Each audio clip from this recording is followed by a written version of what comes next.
You were buying ships at a scrap price and doing the business with that, and then maybe scrapping it later or selling that. Yeah, so we were always scrapping it. The scrap price doesn't depend on shipping market. Yeah. A lot of people think it does. So it depends on the steel price. Mining in general, I think it's not going to go anywhere. The demand is only going to increase. You can't tell me one commodity that comes out of the ground whose demand is going to reduce. If somebody wants to invest in mining, how should he go about it? That's a very important question. In India, you have a lot of shipping mining companies, right? Why not ship owning companies? Okay, guys, today we have a very interesting personality who is also the founder of Adhira Shipping. He has been the CEO with many shipping companies. He has been on the board of directors of many companies. What was the $50,000 funding story? That is the story of Kai giving me $50,000 because he was fed up of hearing all my Ideas. We can do this, we can do that. Okay, you also mentioned that the MBA should have an expiry date. Yes, Why do you say that? In MBA, I think the concepts that you learn, the world is changing so fast. Whatever you learned actually is not going to be useful in 10 years' time. What do you think could be the next fuel for ships? For ships,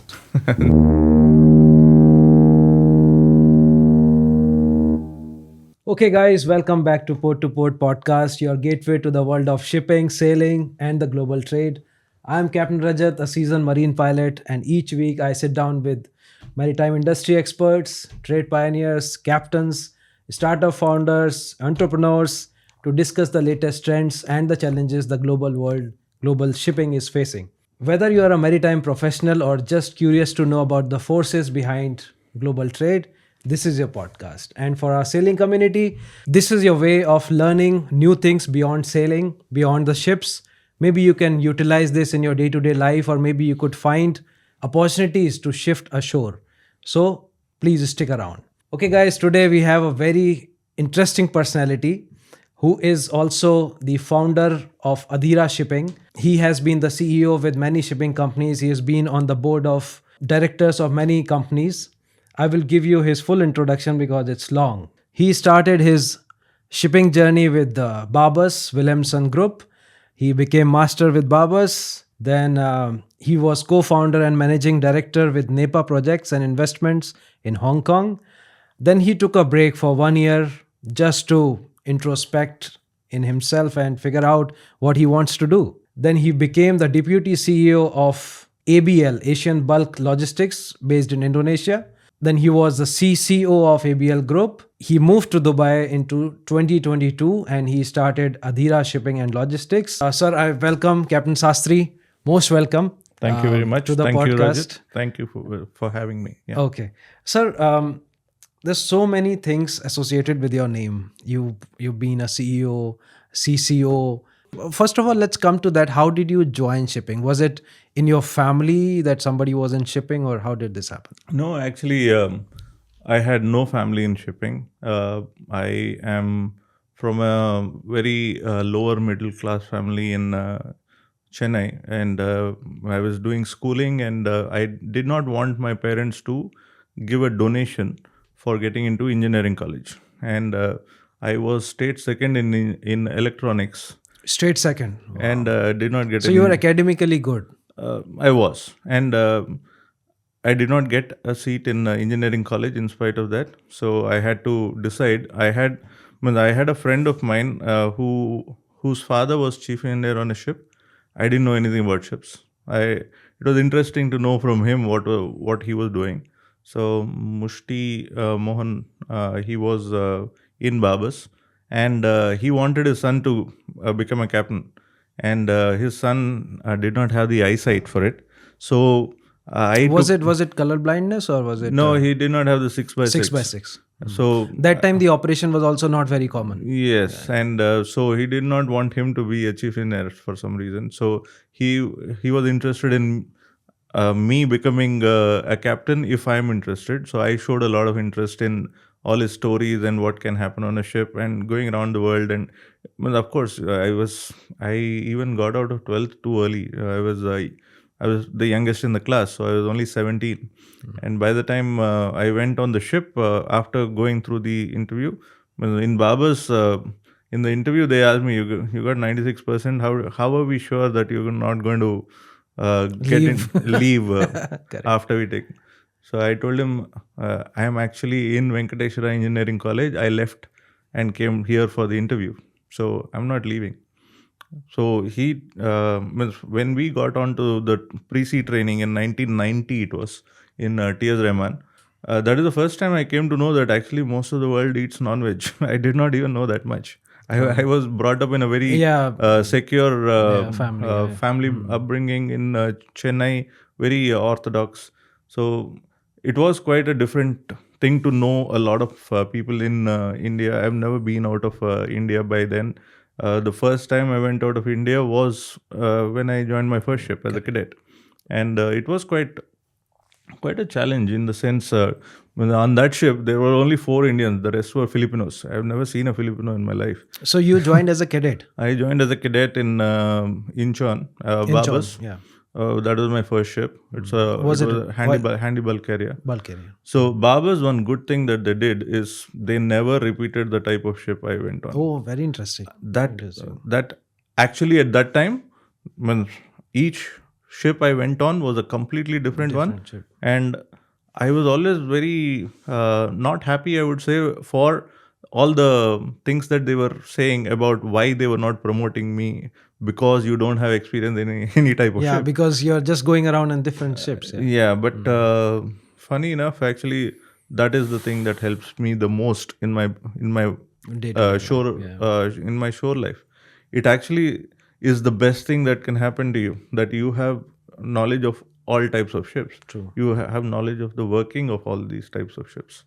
So I was on tankers. I was on all different types of tankers, oboes, container ships, ro-ros, car carriers, all types of ships. Baba's training was top class. So thankfully, and then went on to fleet management and became chief officer. We will come to that. Okay. How was your first day on board? Do you remember? First day on board a ship.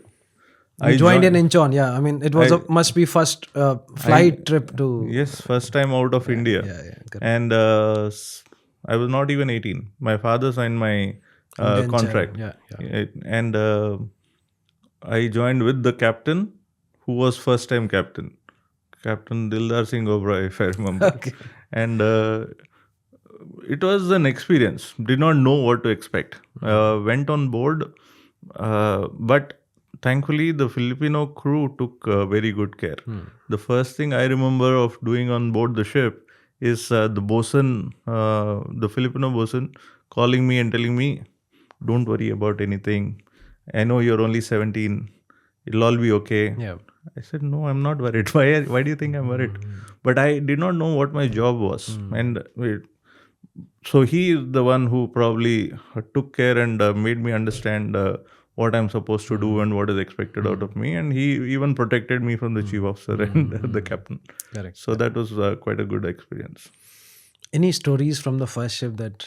Stories from the first ship? Unfortunately, I was on the ship for 11 and a half months, and I didn't want to sign off. I was loving the ship. Very few say that. I loved my sailing days. If I had to do it all over again, I'll do it. But it never happened. We were doing quite a few things on board, and these are the bulk carrier. After I signed off, I had to sign off because they had another cadet who was being transferred from another ship for the sake of finishing his sea time. Correct. And he had only like 1.5, 2 months or so. So I had to sign off and go. But I signed off, and I know that the cadet in the next port, he fell overboard and died. Seriously? So I was always thinking, why? I was happy to stay there. Why would I let somebody else take that place? But fortunately for me, on all the ships, we have never had major accidents or incidents. You have bad weather. You have things that you go around with. You have hard work. But it was all good learning. So on the first ship, I think the mentorship of the captain, the chief officer, the bosun, Those are all things to remember. Okay. But why did he jump overboard? Or No, he didn't jump overboard. He fell down. overboard. He fell while taking the draft survey Shit. with a rope ladder in the aft. But they couldn't recover him. No, apparently not. Yeah. Sad. Okay, so any lifelong lesson that you got from your shipping career that still help you in the leadership? I will tell you one time when I had my wife on board and we were on a reefer ship in North Atlantic, and bad weather, very bad weather, and it's not a very big ship. It's like a 15,000 tonner reefer ship. Small. Yeah. Reefer ships are generally small, and I went to the mess room and I saw one of the seafarers having, with great difficulty, having his lunch with a life jacket on.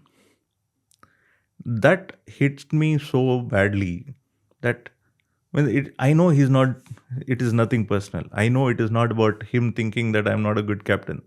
But I was captain and I felt that this guy doesn't trust Me. that we are in safe hands. Yeah, correct. Why does he have to wear a life jacket to have his lunch? So I asked him and he said, I wear life jacket even when I'm sleeping because I don't know what to trust. This is a very small ship. I've not been on such a small ship, so I don't know how this will end. And we had some very bad weather, but that kind of stuck with me because then just you being a leader is not about you doing your job correct. It's about other people knowing that you're doing it right.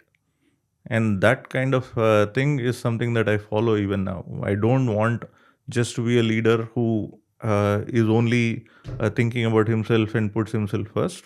I kind of try to train everybody on what to expect in the office, what to expect in their work, and what I am expecting, what they should know, what they should not know.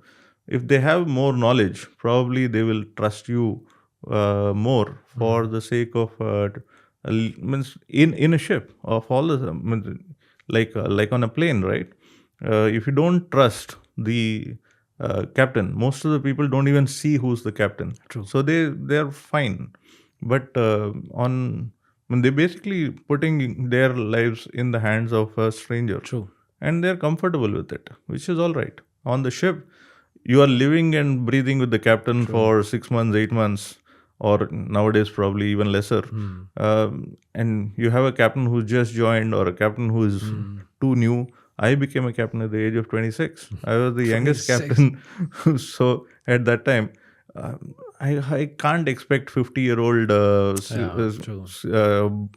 seafarers who have seen all types of things in their life to suddenly trust me that I'm doing the right job. True.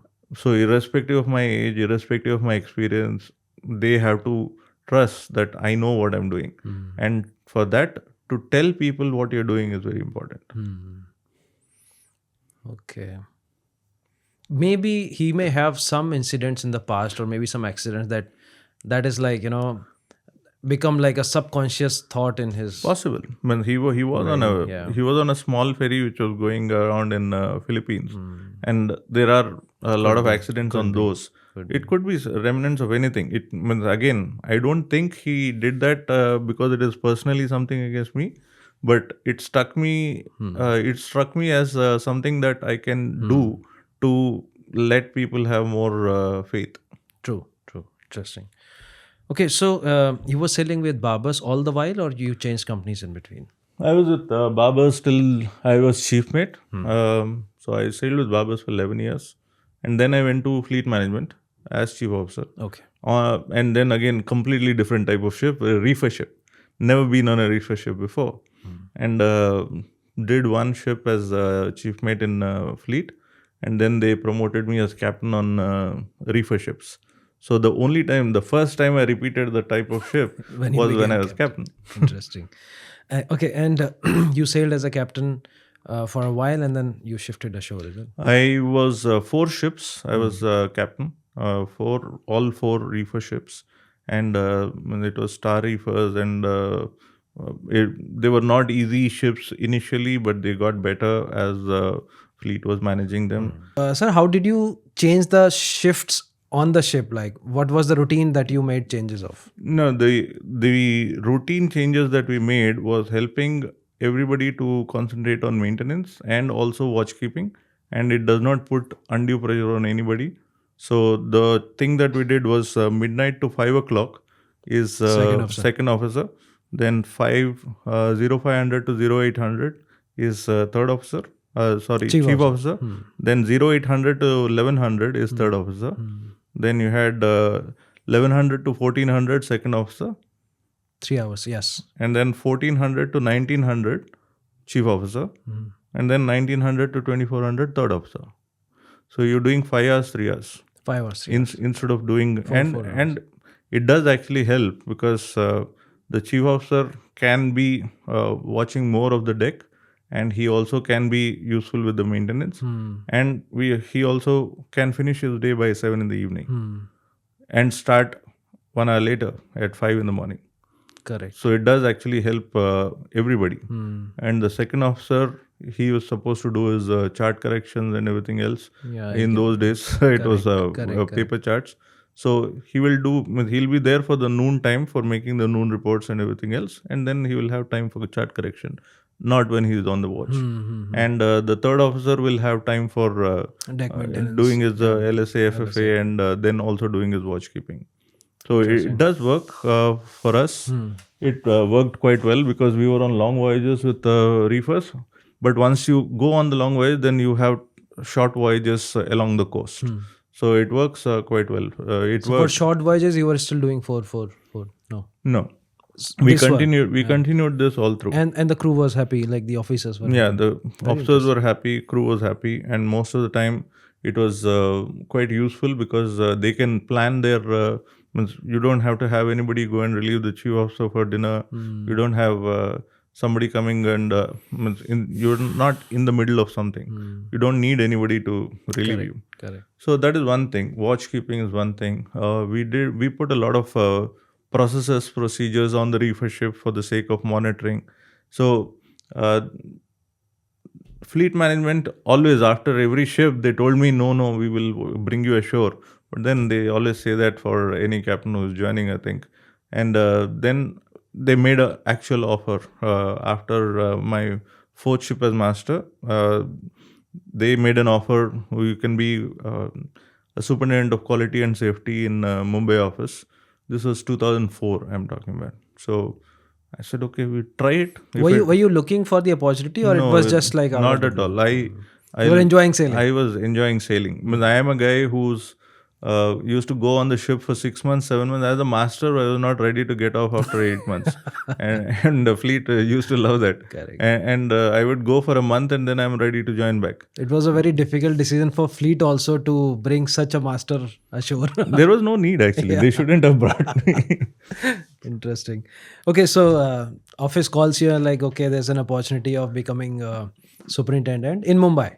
In Mumbai. And then the office was in Hong Kong and back office in Mumbai. So the thought process was, let me try it out. If it works, it works. If it doesn't work, I can always be captain again. Yeah. So I joined in 2004 April. I joined the office. And that is exactly the time when ISPS came in. And I was quality and safety superintendent. Okay. So I was given the responsibility of implementing ISPS on all the ships across the fleet. And that was also the time when fleet management was growing the fastest. True. So they went up quite fast. I mean, they actually crossed 100 in 2004. And we did the 100th ship on the last day of the ISPS implementation. It was quite a big challenge, but it was very interesting. I did not know that I can do something like that. But we did achieve it. By giving me the responsibility, they kind of trusted that I'll do it. Whether I was doing it or not was still being monitored, but they were very happy when I completed that. Then how many ships were you implementing this? You remember? 100. 100 ships. In 3 months. I don't know if you know Captain Jadhav, Yogesh Jadhav. Okay, so he was with Fleet and we did his podcast in December. He mentioned that he was with Northern before. And he mentioned that, in Northern, if we have to take over a ship, It's a long process. It will take at least 3 to 4 months to take over one ship. In fleet, he mentioned that every week we were taking over a ship. Yeah. That was crazy, man. Yeah. I mean, the kind of work every individual in the system organization were doing, must be doing, it must be like crazy. Yeah. Yeah. Not only the ownership company. Yeah. So their thought process is quite different. Fleet management was a small company. In 2001, I think they had 30 ships, and then in 2004 they have 100 ships. So they were growing very fast, and they stepped up to the challenge. Sir, there's one question I always think. In India, you have a lot of manning companies, shipping manning companies, right? Like you have Fleet, you have Synergy, um, BSM. Why not ship owning companies? There's only one or two companies I hear: Great Eastern, SCI. That way. When the Indian ship owning companies, there are a few, mostly concentrating on Indian cabotage. Yeah. But actually, the ease of doing business of ship owning from India uh, is not there yet. I would say if you have an interest in being a cabotage player, then India has got opportunities. CMA CGM just now made Yes, a first Indian flag. There are opportunities. It is changing, but it is still at the point where it is just about to change, and the government, I think, has just started something last year Yes. of putting some force Ship into it. owning, correct. So there is no ecosystem. Means there is class and flag, but those are regulatory authorities. Correct. But the ecosystem of Ship financing, owning, yeah. the ship finance, the ship insurance, IX class is there, but there is no IGA P9 club. So you still, so there are a few things, but if you have a foreign trade, to get a ship finance in India is not that easy. And then there is no particular need for putting Indian flag because of When you can have like any other flag, yeah. lack of convenience is cheaper. True. The number of the manning requirements are cheaper. True. There are various reasons why you don't have you have Indian ship owners, but their offices are all in Singapore. True. Or in Hong Kong. There are reasons not to. There will someday be reasons for that to happen. Correct. Okay, sir. So you were with Fleet in Mumbai, and then how did you transit to Hong Kong, and how did that happen? Yeah. Mr. Kishore Rajanshi called me the first day after I finished the implementation, and I was like very busy for those 3 months. Kishore Rajvanshi Kishore is Rajanshi- with Synergy now. No, he was a fleet manager. He's still with He's Fleet. still with fleet. He's a mentor now. So he's 75. So he's not the CEO Maybe anymore. his colleague or maybe his relationship, Mr. Rajvanshi, he runs Synergy also, right? Anshul Rajanshi. Anshul Rajvanshi, Anshul is his brother, nephew. nephew. Anshul is much junior. He's Yes. junior than- But he is in. I got confused with the. Yeah, so he is in Synergy in Mumbai, but he is more the crewing guy. So he's not the. So Synergy is run from Chennai with Captain Unni being the main guy. Captain Unni anyway handed over the company to some. Yeah, so he brought in somebody. Yeah. Yeah. Okay, so Kishore Rajvanshi calls you. Kishore Rajanshi called me and said, he called me on my desk.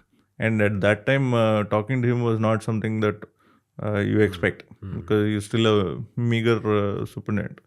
And this is another thing for anybody who wants to shift ashore. When you're a captain, you're already on the top of the building. Then you come ashore, you start from the bottom of the building again. So you actually are in a different building, and everybody is a captain, everybody is a chief engineer, and somehow they think that they run the ships from there. And the effort that they put is sometimes not in the right direction. But very few people, like Kishore Rajanshi had the vision. He was a chief engineer, but he could easily, by experience of running ships, he could easily tell people what he was expecting. And if I had to call anybody mentor, I would say Kishore Rajvanshi. Okay. The amount of things that I learned from him are tremendous. And I was there only for 2 years in fleet. And he has done wonders with what he got on the platform that he had with Noble at that time. And then Caravel. So Kishore and she called up and said, "Why don't you come to Hong Kong, and you can be in business and insurance." I still remember. I said, "Sir, I don't know anything about business Business insurance. or insurance." Yeah, so from superintendent to business insurance. So he said, "Nobody knows. So you can come, you can learn, make your place." Figure out. This is another thing with him. He always said, "Nobody is going to give you the place. You all are captains, all are chief NS. If you are here, don't come crying to me. Don't come complaining to me. Make your place. Figure out. How you make your place, your problem. There are various ways of making your place. I mean, it's not just only performance. Sometimes it is your way of handling people in the office. If you can't handle them, then you probably have to leave." So he was clearer with some fundas like that. Okay, so you joined Hong Kong office. I joined a Hong Kong office, I think it was July 2004. And then I was there till August 2006. Yeah, you left that company and then you joined NEPA. I joined NEPA. What was that story about? Reason was basically business and insurance.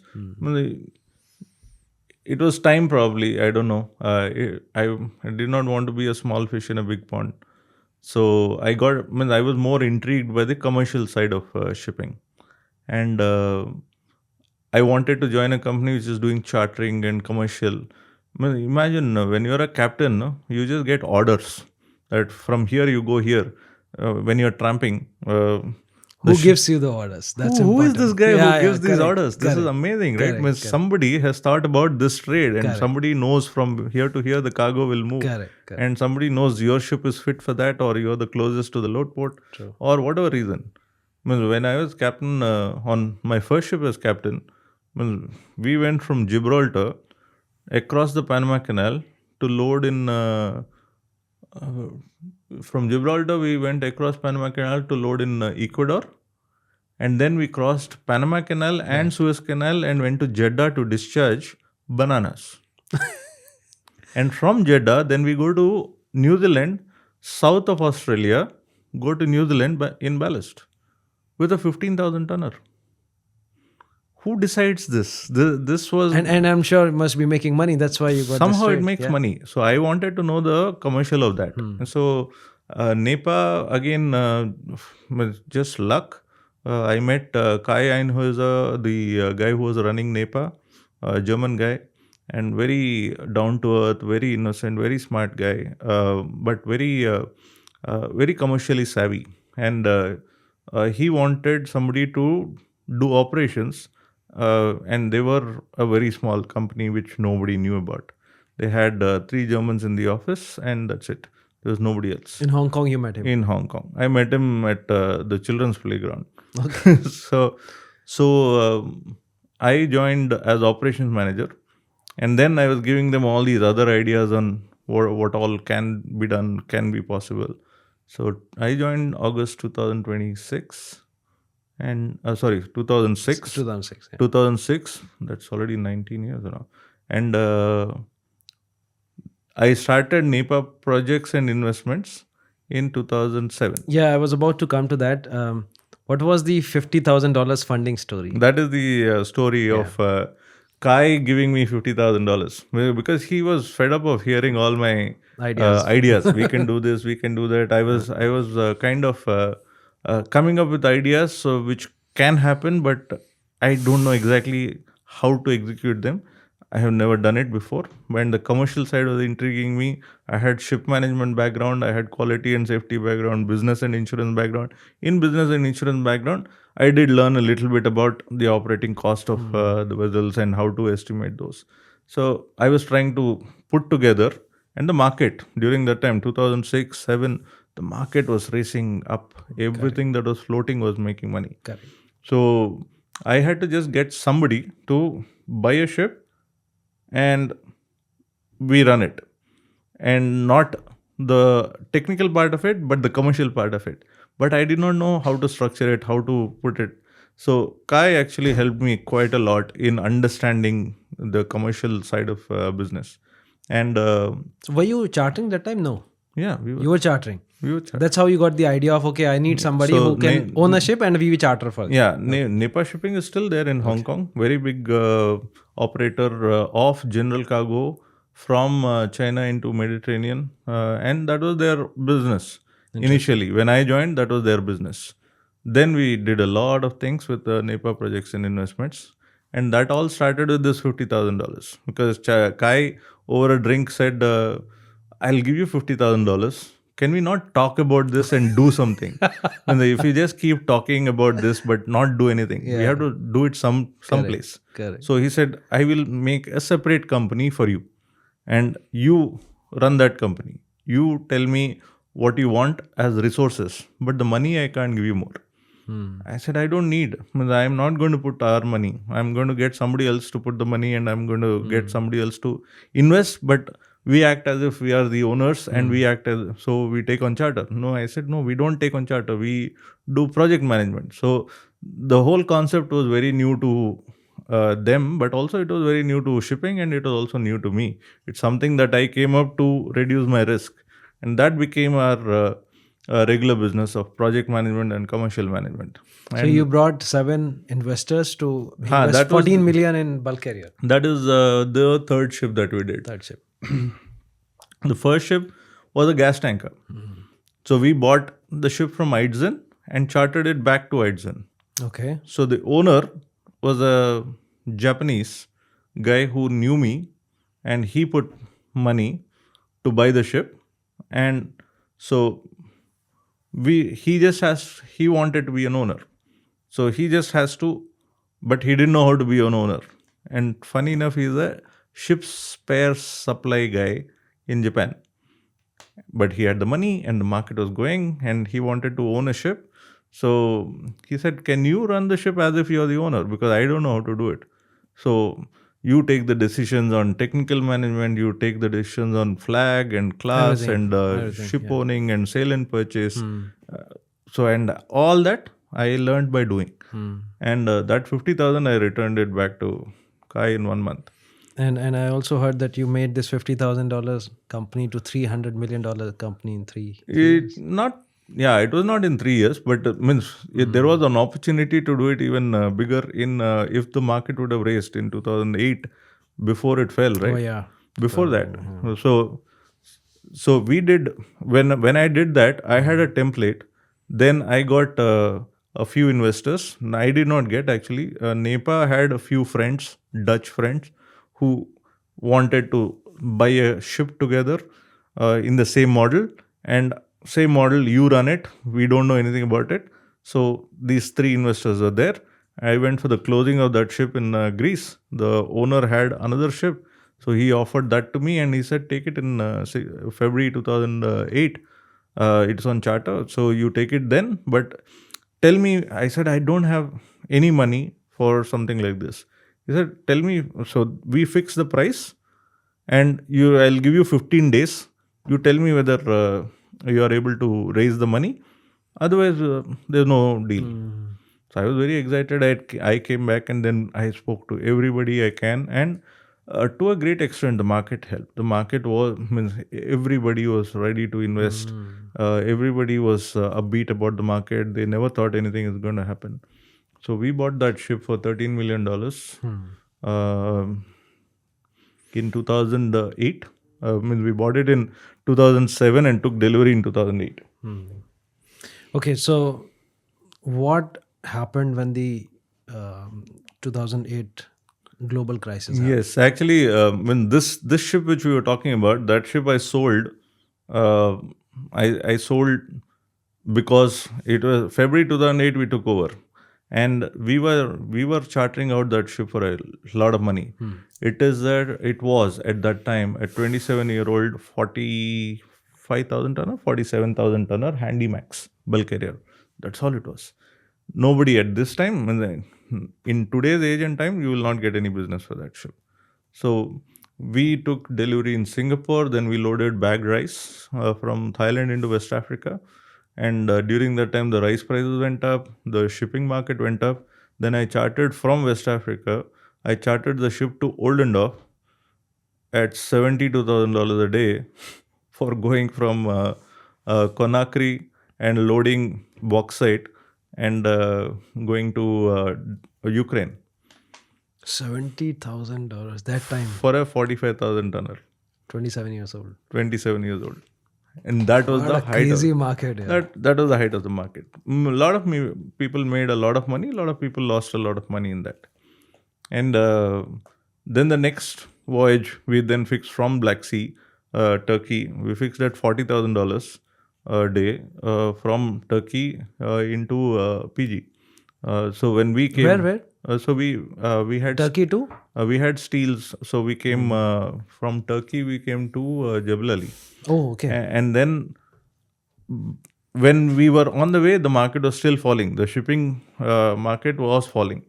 So I convinced all the investors, let's just sell the ship. Sell this ship. So I sold the ship for $18 million. I bought it for 13 and took delivery like 4 months ago. So I sold it.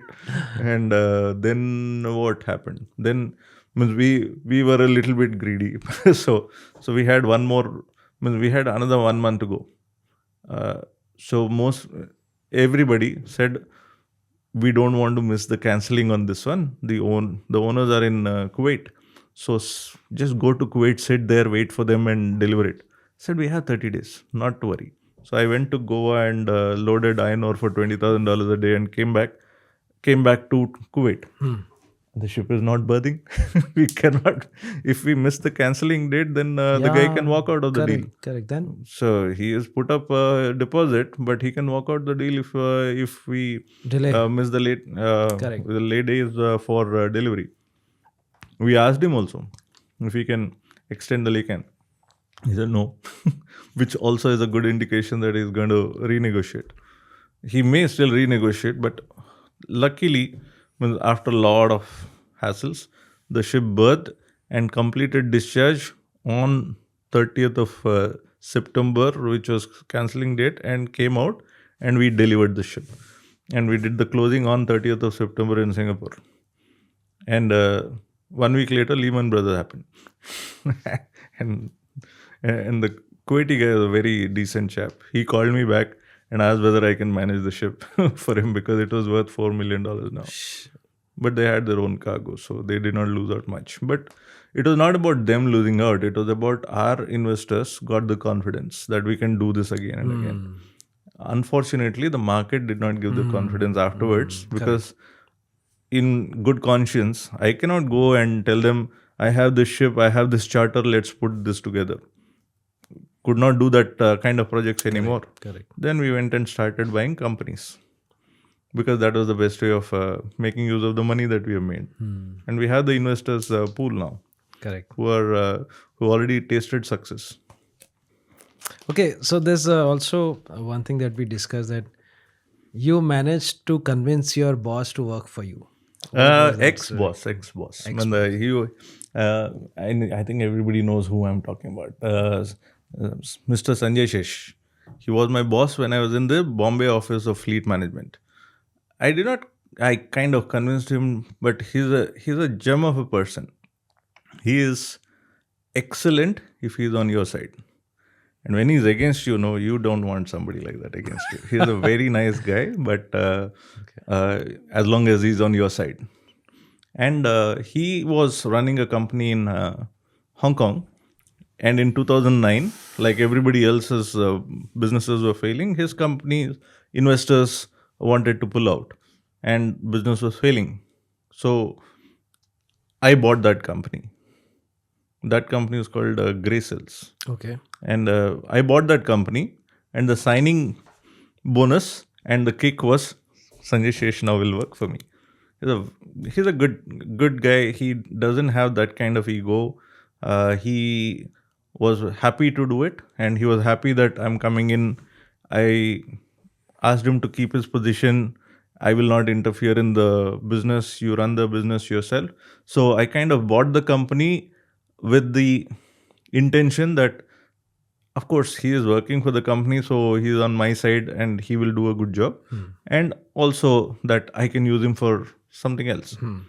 And he's the one who found Accord Ship Management. Yeah, we'll come to that. So you bought Accord as well later on. Yeah, we bought Accord in 2009 as well. It's because the market was going down. The And market was down. Accord was actually owned by uh, these guys from Cyprus who are crew managers. Their business was never ship management.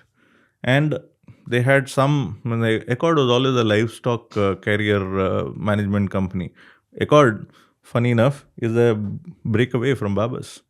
In 1995. I don't think I knew this. Yeah, Babas was in Hong Kong, and most of them moved from Hong Kong to Kuala Lumpur in 1995. They left behind one piece in Hong Kong, which was Accord, and they were predominantly livestock ships. And Accord had a back office in Mumbai. So I bought the Hong Kong and the Mumbai companies in 2009. But before that, it had changed hands 2 or 3 times. And then So basically, what when you bought Accord, so you had ships. No, they had 2 ships, out of which one was not paying, and then they had 7 superintendents and a lot of staff. I think they had 30 staff in Bombay. But lucky for us, I was in Hong Kong and the company was already there in Hong Kong. So Accord Hong Kong was the parent company, and the back office was Accord Mumbai. And Accord Mumbai, then I requested Sanjay Shesh to go and take care of the company. Initially, he was taking care of it from Hong Kong. Then he moved back to Bombay. But sir, what was the vision behind investing in Accord?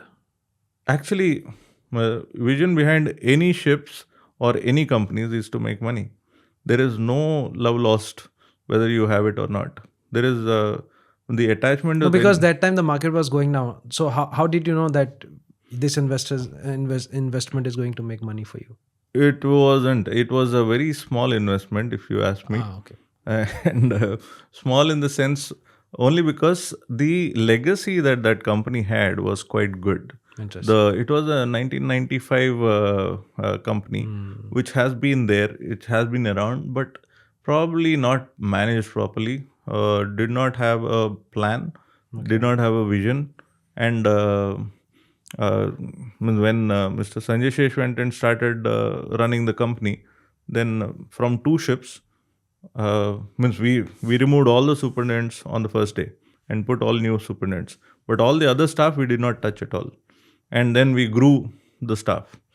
And then that company became, by 2014, we had about 25, 27 ships.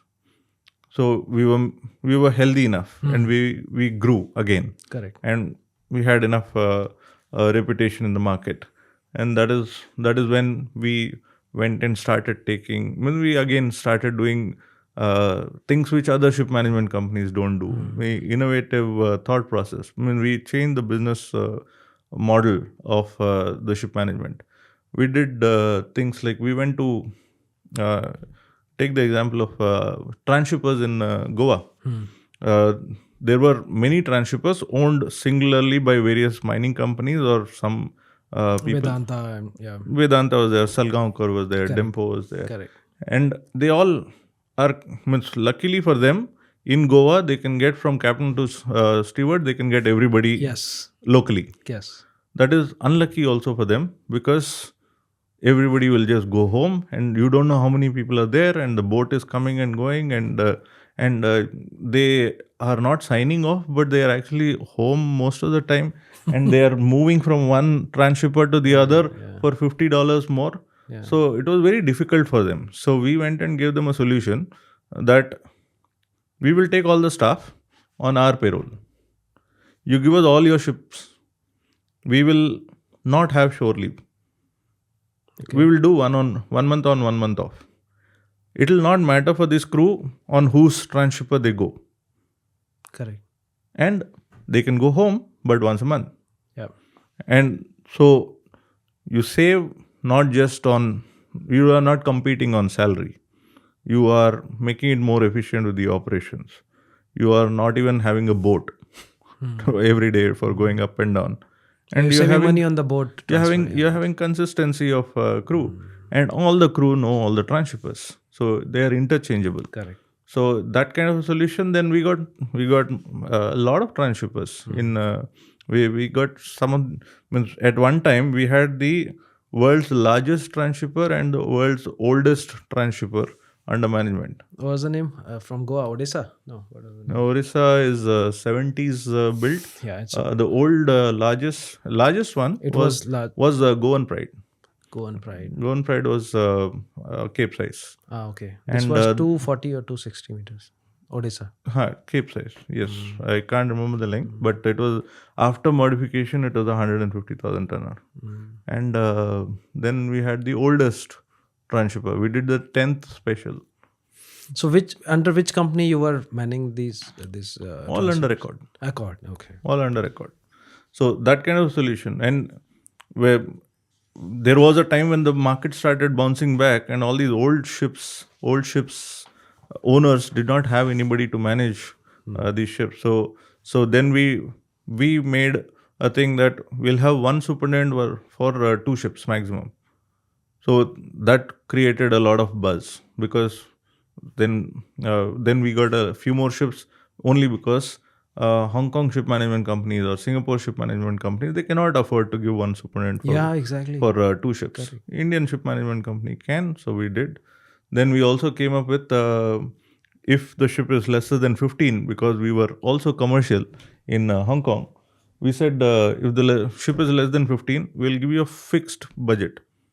So we are taking the operational risk, Yeah. but then we have to get something in return.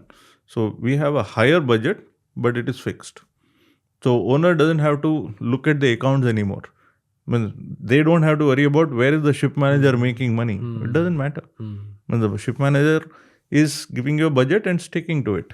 And if So owner is also happy. He's getting fixed payment exactly, every year. he doesn't have to worry about managing the managers. Day-to-day operation. Interesting. Okay, in 2014 you sold Accord. What made you decide it was the time to move? And what about the emotional detachment? No, I don't have any emotional detachment with any of the companies, any of the ships that I ever had. Only for the single reason that the purpose of the company is sorted. That is the only need for it.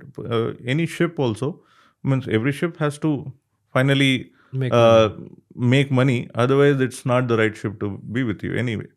So in company, we sold it to Crowley in USA, and we changed the name to Crowley Accord. We sold 51% in 2014, and then the remaining part, my part, I sold in 2016.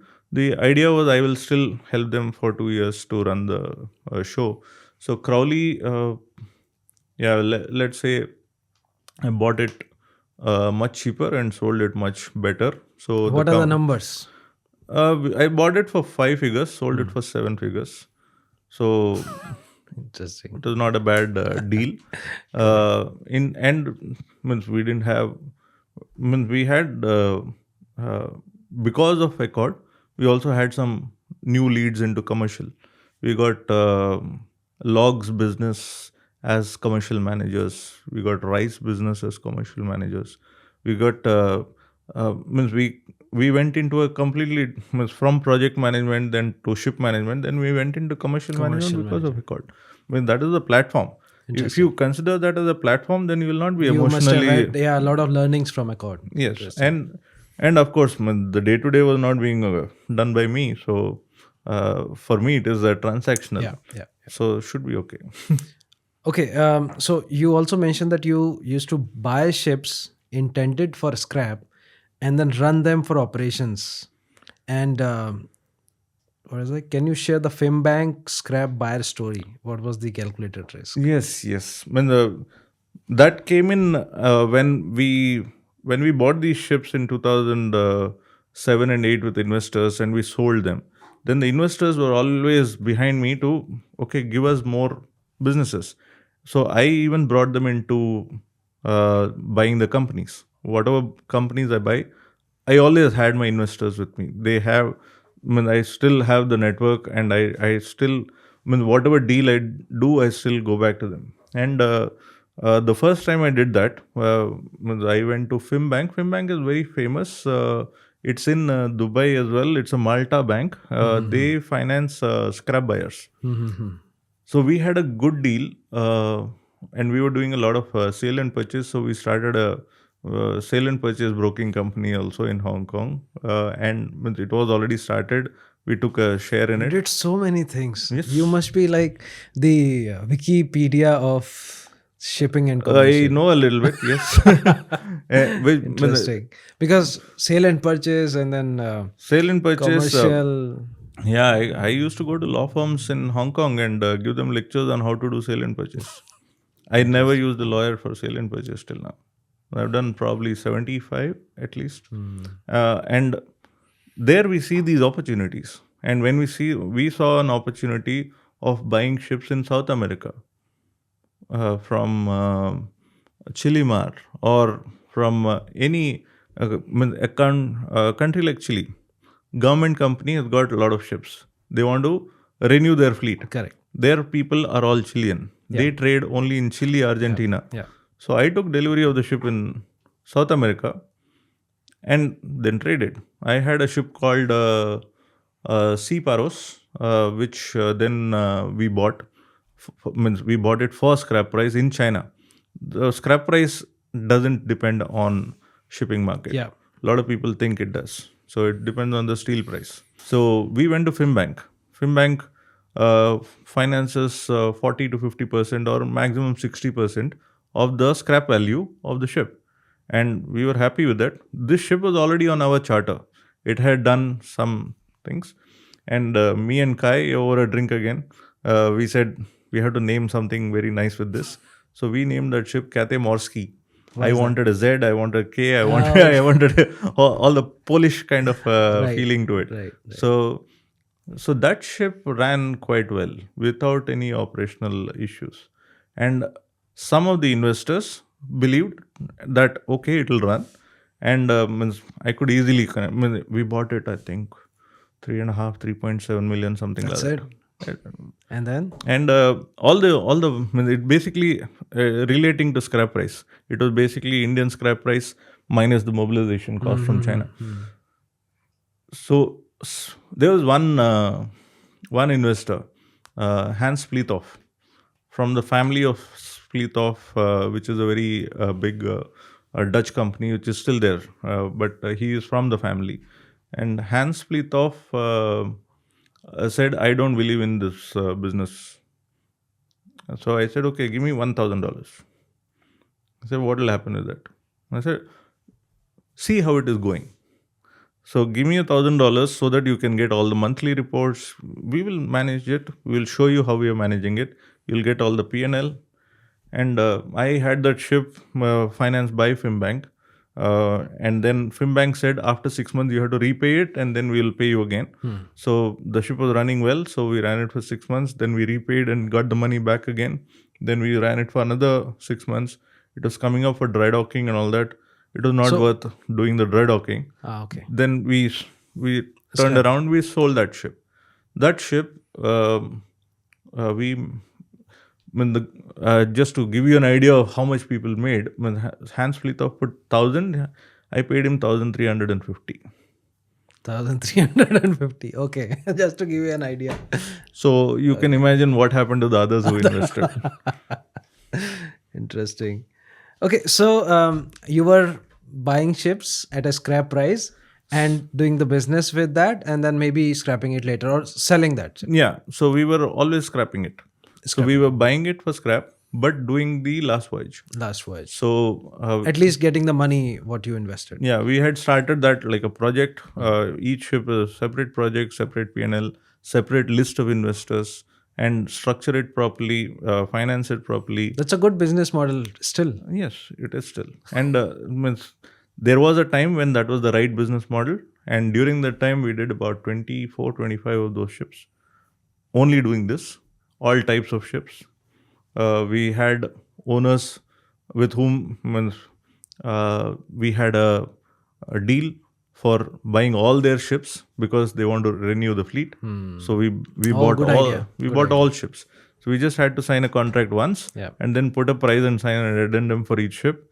And closing was so easy, repetitive business with South America, with even the Chinese, the Polish, and we ran some of these ships in Europe and West Africa, and also some of them were managed by Accord.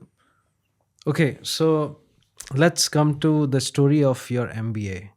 Um, would you like Yeah. to mention that you also lost everything in between, and then Yes. so Yes. what was that story? When the run was going very well, it was going too well. And then you have lesser and lesser people who will tell you that you are not doing the right thing. Around you, you'll have a lot more yes people. Yes. Slowly. Yes. And that happened. And I was feeling invincible. In 2013-14 was my best years financially. I was feeling invincible in the sense, to the extent that I cannot be wrong, or I know the market very well, or I know exactly what will happen tomorrow. Shipping, I know the back of my hand.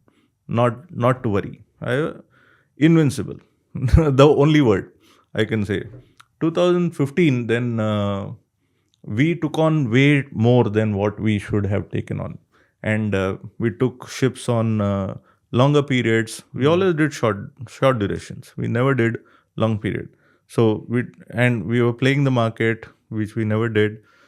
We had ships on scrap price. The scrap prices were falling, and we thought, so what? And we can do even better. We did a lot of unnecessary things. We also went and did a joint venture in Singapore with another company for doing a dry cargo pool. There were already big pools which were not making money.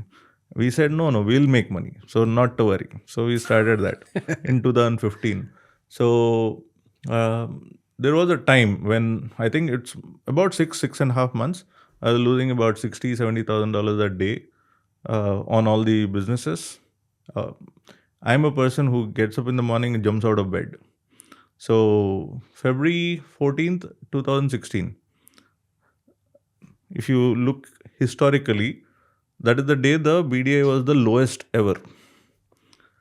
I had new buildings on charter, Panamax new buildings on charter from China on $7,000. Actually, you're right. And I could not When make you say even 70,000 that time, I was like, what? So, yeah, the 70,000 in so think about it. I had $7,000 new buildings on 1 year charter, and I couldn't make money with it. I couldn't even get $2,000 a day, and I was like, wow, how is this even possible? And somehow it was all also about my when I was telling people, I was always saying, I know what will happen. But I also will say, see, if it is going wrong, we will at least know that it is going wrong and we will have time to correct. But what I did not know I was doing was it was going wrong, but I was not accepting that it is Accepting, going yeah, wrong. correct. So, February 14th, Valentine's Day, my wife woke me up from the bed. She's like, this is not you. You get up early in the morning and you're a morning person. You are lethargic. You don't want to go to the office. You're not motivated. I said, so then I sat down with her, told her the whole story of what's happening. 6-7 months, I never spoke to her about problems. So all she said was, okay, so why are you waiting for somebody else to come and close this company? Close it today. What do you lose? So ego more than anything, Yeah, right? true. But so obviously you have to accept that you have lost. You have to accept that you have failed. You have to accept that everything probably that you thought you don't know. There is a lot to it, a lot to absorb in a day. But she said you don't have to absorb anything. Take the first step towards closing the business. And I said, okay, we'll see next month. She said, no, today. Go to the office, tell everybody that you're closing today. So I went to the office, I took everybody out for lunch, told everybody, you all know what's happening, right? And nobody came to me and said I'm doing something wrong. That goes against you as well. But think Right. about it. I have uh, I have a few ships on charter. I will have to fight with them. I'll have to settle with them. I'll have to negotiate with them. Maybe some people will not accept and start arbitration, but I will terminate everything. And you guys, I'll give all of you 1 year salary, and I'll help you find Finding jobs. jobs. But whoever wants to come to the office from tomorrow can come. Otherwise, I am in the process of holding up the office. I'll fight this by myself. Believe me, not a single guy did not turn up. Everybody came to the office till the last day of the office. I went for a holiday in between, but they were there closing the office. And everybody got a job. Everybody did well. Everybody learnt a lot by doing all these various other things that other shipping companies don't do. And all I had to do was go and rethink, what am I doing? So you can call it midlife crisis or whatever. Some people buy cars, some people buy boats. I said, I'm a 12th standard pass who knew about shipping, who was very proud to say, I know everything about shipping. I'm still proud to say that. But is it enough to, it is still a shipping business, but you're running it in the real world. I used to be proud to say, if you want to start a Starbucks in our building, I'll not understand. But if you tell me that Starbucks is on a barge, I'll completely understand the business. That used to be my way of telling people I know everything about shipping, commercial and technical and sale and purchase, and like how people hear about the story and say, wow, yes, wow, but it'll all be useful in the right time and with the right people. And if you think you have done it all by yourself, then you're wrong. Yeah. And that you will only know once you fail. And it was probably the best thing that ever happened. Failed, thankful. Okay, I understood. I did not. All my 20s, I was in a society of 25 people. I probably don't even know how to be in a society. I'm not saying this as a depressive thing. I'm also only saying that this is probably the state of mind of everybody who's uh, been in shipping and becomes an entrepreneur. Things work. You think that they're working because of you. Things don't work. Also, you think that it's working because not working because of you. There are times at which you have to adapt. You have to accept, and you have to have the right people. True. So when that happened, I put my arms down, said, okay, now is a good time to go and learn. I don't want to do anything. I want to know where I should be the next. We didn't have a problem with money, which was probably a good thing. So a few months, then I enjoyed myself and then said, no, this is not going well. I have to do something also. So then went back to studying. Did a MBA from University of Manchester without having a graduation. Yeah, that was another question. You didn't have graduation, but still you got into top MBA program. How did you manage it? University of Manchester has got a very nice global MBA, and I applied for it. They did not understand what I do or what I know. Then they have a Hong Kong branch. So in the Hong Kong branch, I had a discussion. They said, but means without graduation, but you have 14 years at sea, out of which maybe 4 years you're captain. 12 years ashore, out of which 10 years you ran your own company. And so they said, okay, please tell us, write to us about why you think we should take you in the MBA. And it was not easy. And 10,000 words on why do you think you have to do MBA and not something else. 10,000 words on how will MBA change your thought process, that you will normally know after you do an MBA.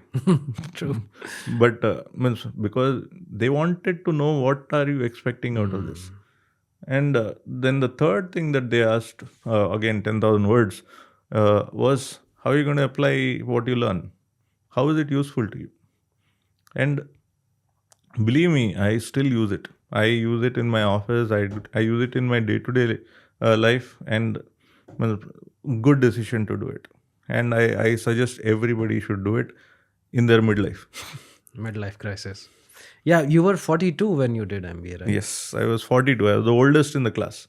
From being the youngest in the class in 12th and being the youngest captain, then I was the oldest in the MBA class. Academics hurt sometimes.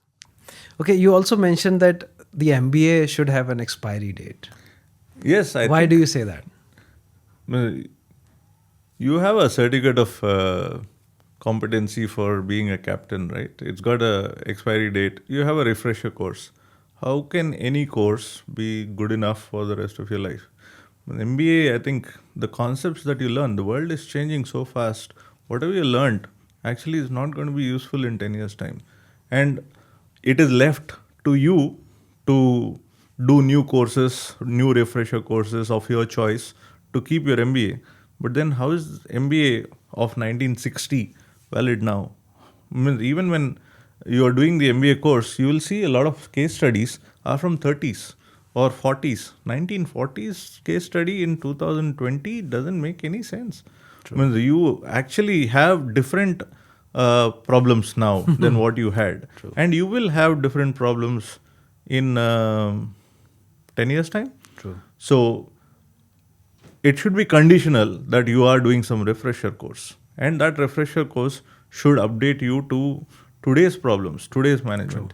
Otherwise, when I'm on the board of some of these companies, I have people who have done MBA in 1960. They don't understand what is AI. They don't want to. They're like, this is something that will not happen in our lifetime. It will happen later. It will happen in our lifetime. True. If it happens in our lifetime, then what? And then how to deal with Gen Z and Gen Alpha, and when the questions they ask make you think. And their values are quite different from your values. Their culture is quite different from your culture. And it is evolving all the time. And how can an MBA that you have done in UK be useful for you to be working in any other industry anywhere else? I mean, one of the things when I did the MBA was I have never seen corporate culture. I mean, having your own company is like being in your own house. You make the policies, you follow them, you don't follow them, all your choice. Corporate culture is a good thing and a bad thing. And I wanted to experience corporate culture. And that is why while doing the MBA, then I thought, instead of starting another company, I should be an employee, and it should be a corporate in which I have some idea on how to use whatever I am learning in MBA. Yes. All the concepts in MBA are not right, and all the concepts in MBA are also not useful for the long term. You have to pick and choose what is useful for yourself, and you have to follow what you learned. Means people have this habit, and I've seen a lot of my MBA batchmates also. They learn everything in MBA, go and do exactly what they were doing from before, because they've always been in a corporate life. They will never change. If they needed to have an MBA for a purpose, and I think it should be banned that without work experience you can go and do MBA. How will you even relate to what you're learning? Then you're learning everything like how you're learning calculus in school, and you think that it is not useful. It will be useful sometime.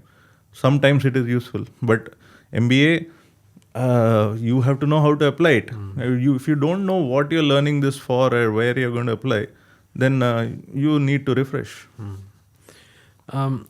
What's your take on full-time MBA versus part-time MBA? Because a lot of sailors, they have this question like, okay, we are sailing and how can we do MBA? Is it okay to do? For shipping people on board ships, I would surely say you have to do a full-time MBA. You cannot do a part-time MBA or an executive MBA. Part-time is still okay. I mean, the one which I did is mostly part-time, but it is very strenuous, and it is quite detailed. And you have a lot of subjects. And with all these subjects, then you will be able to learn more and apply more. But being out at sea, then you're cut off from all this for a longer time. Then you can't catch up. And trying to trying to put 1 feet on two boats, or 1 feet each on two boats, doesn't make you any better. I mean, you're not going to do your shipping job properly. You're not going to be able to do the MBA properly. So you're saying that for somebody who's sailing, they should come ashore, do a full-time MBA for at least 1 year. Executive. Yeah, nowadays it is 1.5 years. 1.5 I mean, the global MBA that I did in University of Manchester was 2.5 years. Now they have cut it down to 1.5 years. Excellent course. I mean, the structure was good. It was good for professionals who were working, but you still had to take time off to attend workshops and everything else. It was not an online course, or it was not, but it was a part time. Okay, so that takes me to another question. Why do you think the most shipping entrepreneurs fail when they try to start their business? It's very, very similar to the reasons I told you on how I failed. Means, I think I was in the right place at the right time. I started when the market was going up, and I learnt by doing my mistakes, but it cost a lot of money, but it did not matter because we were making a lot of money. And then it got sustained because we were continuously evolving with new ideas. And the then the was market growing. helped. Yeah. If the market fell, or if the market was tight, we were always stretched for money, and that you feel as an entrepreneur. One of the biggest reasons people fail as entrepreneurs is because they use the money that they have. I don't think entrepreneurs should put in their money to make money. That is not leveraging. That is only passion. I think if you want to do a real estate business while being a captain of a ship, then sure, put your money. But if you want to do a ship management business or a ship crewing business, then try to understand the purpose. What are you trying to achieve? What are you going to do different that the other 130 other companies in the same city are not doing? You have to have some way of selling a new idea. And only when you do an MBA, you will realize that every company has to have a purpose. There has to be a problem that you are solving. If there are, the same way as you have 150 furniture companies in one street in China, and you have another 150 ship management companies all in Hong Kong or Singapore or Mumbai, why are you starting one more? Yeah. What exactly are you achieving?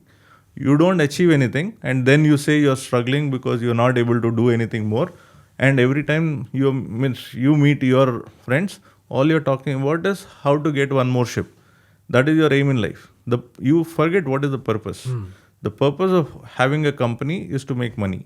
The purpose of having a company which is useful for everybody is if you can think differently from them. Unfortunately, people who have been on ships have not taken care, or even now, most of the captains or even chief engineers, they don't increase their knowledge of the working of the world as much as they should.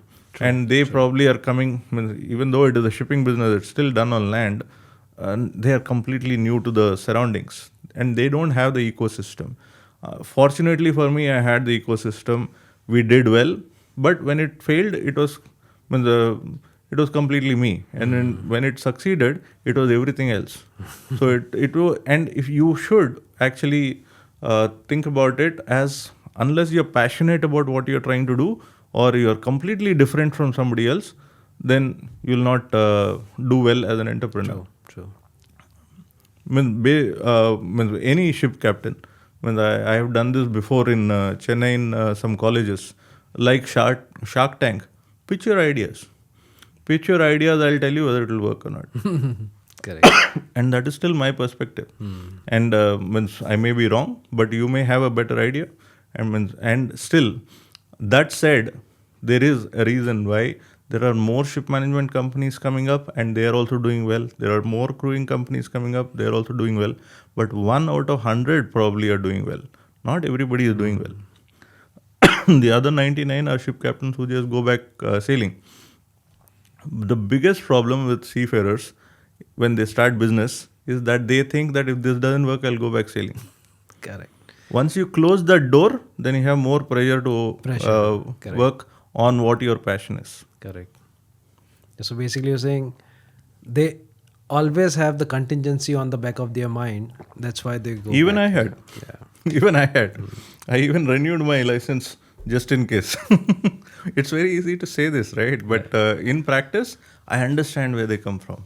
And I think advice is not what they need. They need guidance. Guidance. Own and Mentorship is the right word. mentorship, yes. But if you ask my batchmates, who are all captains for the last 15, 20 years and still sailing, they will never look at me as a mentor. They will look at me as a well-wisher. But almost all the time, it is something that they want from me rather than they are giving to me. If somebody comes up with a great idea, I'll be the first one to put money on it. But they basically want, I will start a ship management company, can you give all your ships? Why? Please tell me what is the reason for this. Just because you're my friend. Okay, I'll do something else because we are friends, not this. Interesting. So, sir, you have worked in Hong Kong, Singapore, Dubai, and also in US. You have office.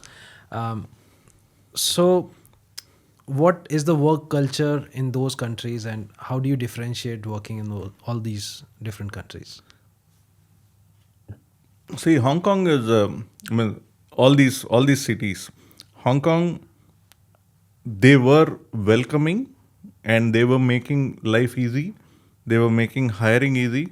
They were making the ecosystem for flourishing any business. So that is why a lot of ship management companies went to Hong Kong. And then they became too expensive. They had a lot of influence. They were being used only as a gateway to China. So if you have a business in China, living in Hong Kong, working in Hong Kong made sense. Otherwise, why are you in Hong Kong? It's already so expensive. This is also the reason I moved from Hong Kong to Malaysia when I was doing my MBA, because why am I spending so much money on something that I can get at a better price, better ecosystem, better value? So I moved to Kuala Lumpur with family. It's much better lifestyle. But the reason was not to do any business in Malaysia. Reason was to have an anchor and then go around Southeast Asia. Okay. So in Hong Kong, the ecosystem was there, and shipping companies are still there. Singapore is again a country that made it very easy. The ease of doing business, ease of getting visas, ease of starting a company, the tax intensive incentives, the ecosystem that they have made with top class banks, top class IT, top class shipping, and using their location as a hub. All that, if you ask me, has faded. Was it? This is exactly what has happened to Hong Kong. They have a particular USP which they forget about as they keep growing. Now Hong Kong is not the right place to me for our business. For any, I would not ask, or I would not see a reason why somebody would have a new business in Hong Kong, because you have a lot of other options. Singapore, again, Singapore was flourishing because of the government. Hong Kong was flourishing in spite of the government. So, Correct. and they did have a competition at some point. Now I think Hong Kong is way behind. Singapore still in the race, but not the easiest place to be. You cannot hire as you like. You cannot have. I mean, there are so many rules on your living. There are so many rules on. See, the agility and flexibility, the ease of doing business are all the reasons why people went to Singapore. True. All the ship owners in India easily could have a semi-Indian life in Singapore. True. But it is as expensive as Hong Kong now, so they are also not doing so great. There are a few other cities. So Dubai, I think is at the place where it is on the board for leaping higher.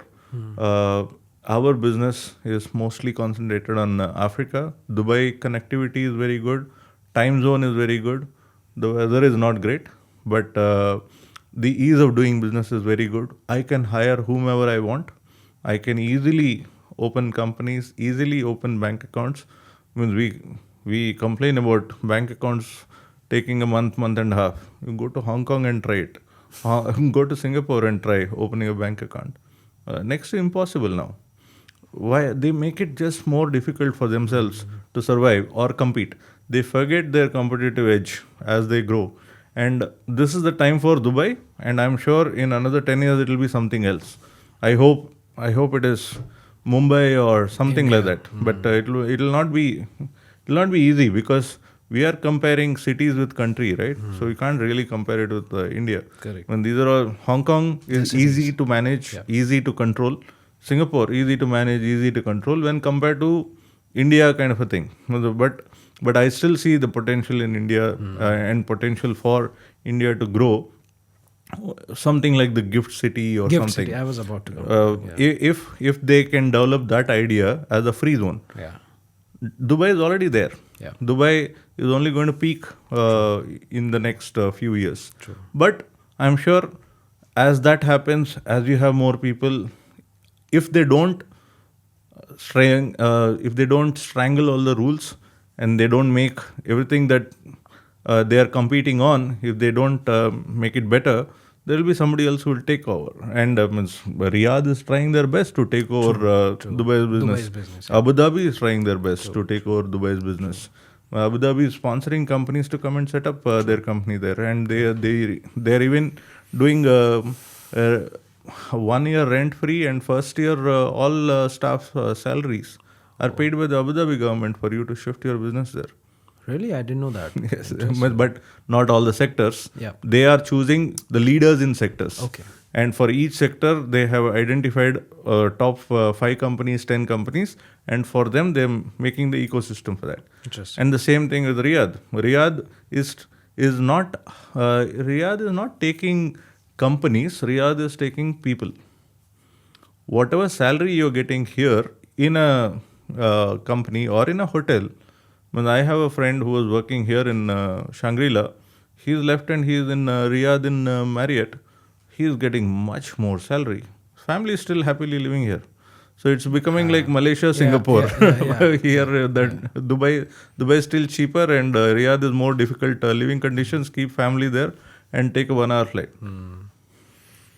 Okay, in 2017, after completing MBA, you joined an Indonesian firm, Asian Bulk Logistics. Yes. So, what was your role there, and how did you learn and move on from there? So Asian Bulk Logistics is a very, I would say, corporate structure of Asian Bulk Logistics was very good. They are a completely different culture from Hong Kong. I had my trouble adjusting to the work culture. In Hong Kong, we are used to too much efficiency, and then you go to Indonesia, it is enough efficiency, but more people doing the same job, and it's a little different. Indonesia has got natural resources, and ABL was actually, when I joined, it was dedicated service provider, transshipment and barging for one mine. And when I joined, then we grew the company domestically. We started serving more mines in Indonesia, and then I even expanded to bigger ships. We started buying Panamax ships for domestic Indonesia business. Then we even went with our transshippers. We went to Africa. We set up barging and transshipment in Gabon. We did barging. We did the transshipment in Guinea, and we suddenly had Panamax ships which were trading outside of Indonesia. It was not in the plan, but it all worked out quite well. I was there for 5 years, and they are a proper corporate culture, and means with all the red tapes that come with it, with all the indecisiveness in the decision making that comes with it, but also with a structure. And that structure is what I liked, and that is something that I want to adapt in any company. And also, when I was there, it was the best place I could use my MBA. Very interesting. In various sectors. I could use it in HR. I could see it actually working. And it was very important for me to do that because I'm not saying it's a testing ground, but it was at the right time, right place, and it worked out quite well. Then I moved to Dubai. Okay, so what kind of mines do Indonesia export or import? Indonesia is the largest exporter of coal in the world. Coal in the world. So they have about 500 million tons production per year, out of which at least 300 million tons is exported.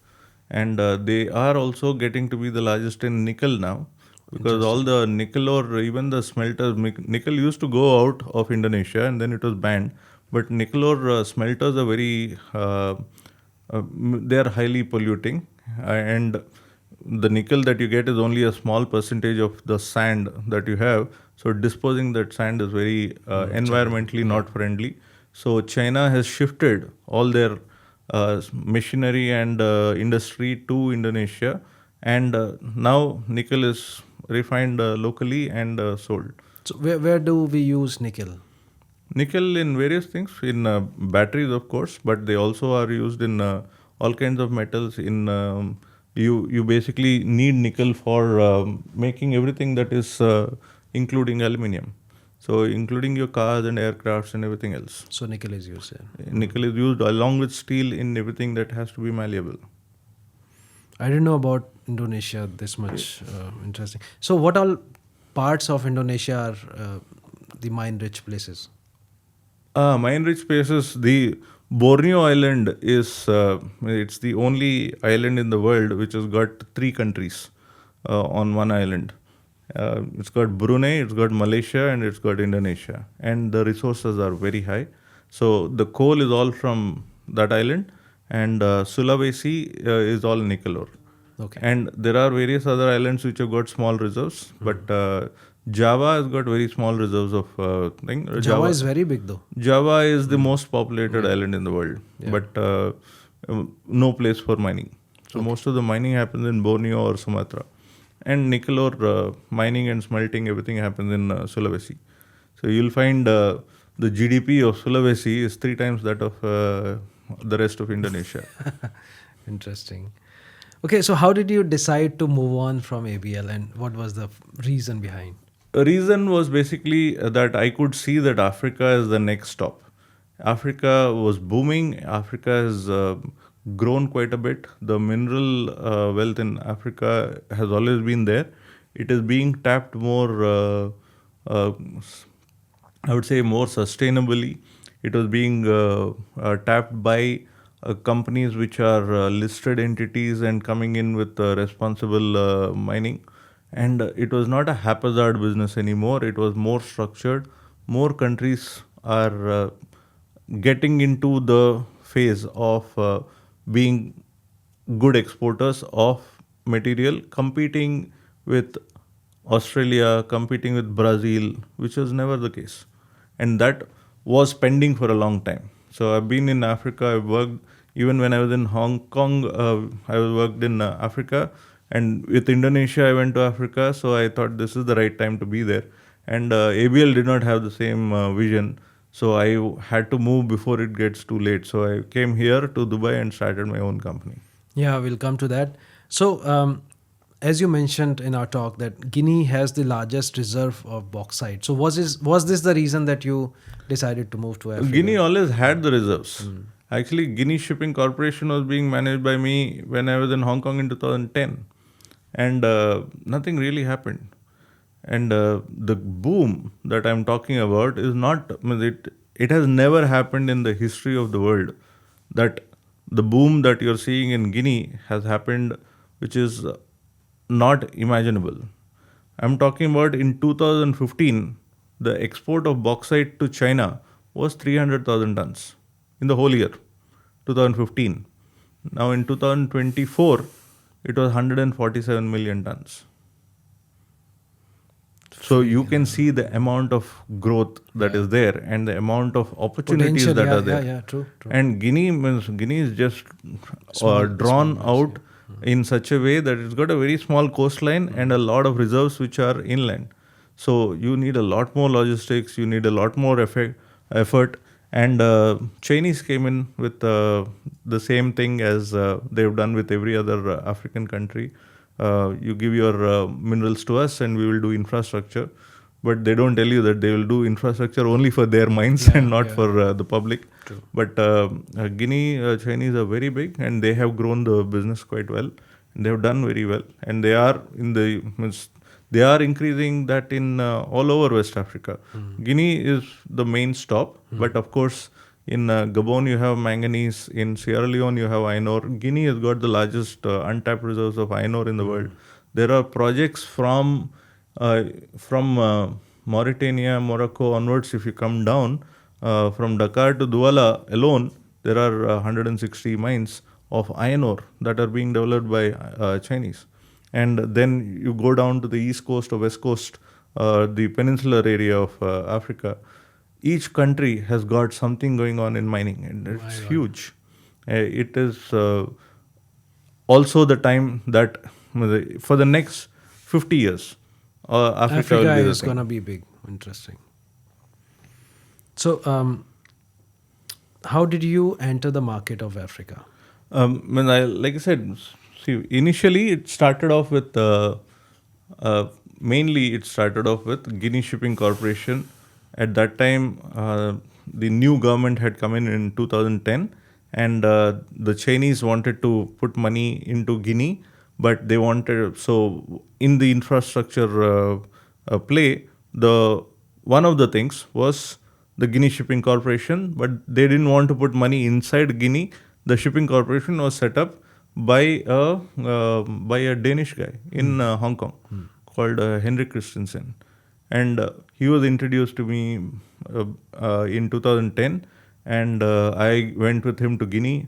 He set up the company, and I basically was supposed to run that company by actually helping him do all the shipping out of Guinea. But that really did not take off as expected, especially because when the new government came in, there were only two major players, Rio Tinto and Rusal at that time. And Rusal was coming up for the listing in Hong Kong. And at the same time, the Guinea government, because it's a new government, they put tax from so many years ago onwards onto Rusal, and Rusal's stock tanked. So they did not support the mining company and the shipping company as much as they should. So the idea was that they will support and then we will do well. But they were the only two players. But now the Chinese are there. Now it's a completely different topography. Okay, so how did Arise Shipping and Logistics born once you came to Dubai? How did that happen? Yeah, when I first came to Dubai, I started a company called Rainmakers Management and Consultancy. I had no idea about how Arise is going to come up.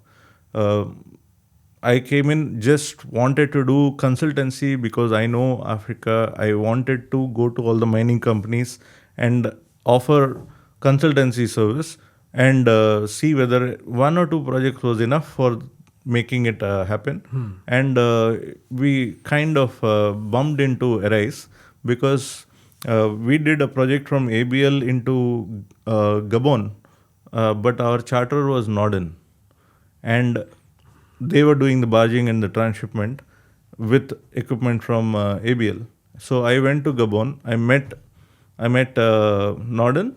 I met the mining company, which is Aramet in Paris.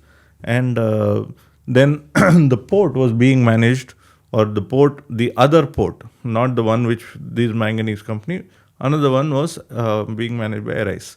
So I just know them from them, but I did not have any discussions with them. We did not know what to do with them. So when I started my own company, I went to their office here in DIFC, and across the table they offered that why don't we do it together instead of you have all the knowledge. You want us to get into barging, transshipment, shipping, mining, all this we can do. Let's do it together. So we actually set up a separate company called Adhira Shipping Logistics. But even before we set up that, I got them some contracts and all that. But when we set it up, then it was concentrating more on different type of businesses, Adhira Shipping and Logistics as such. So is Arise still your company, or did you?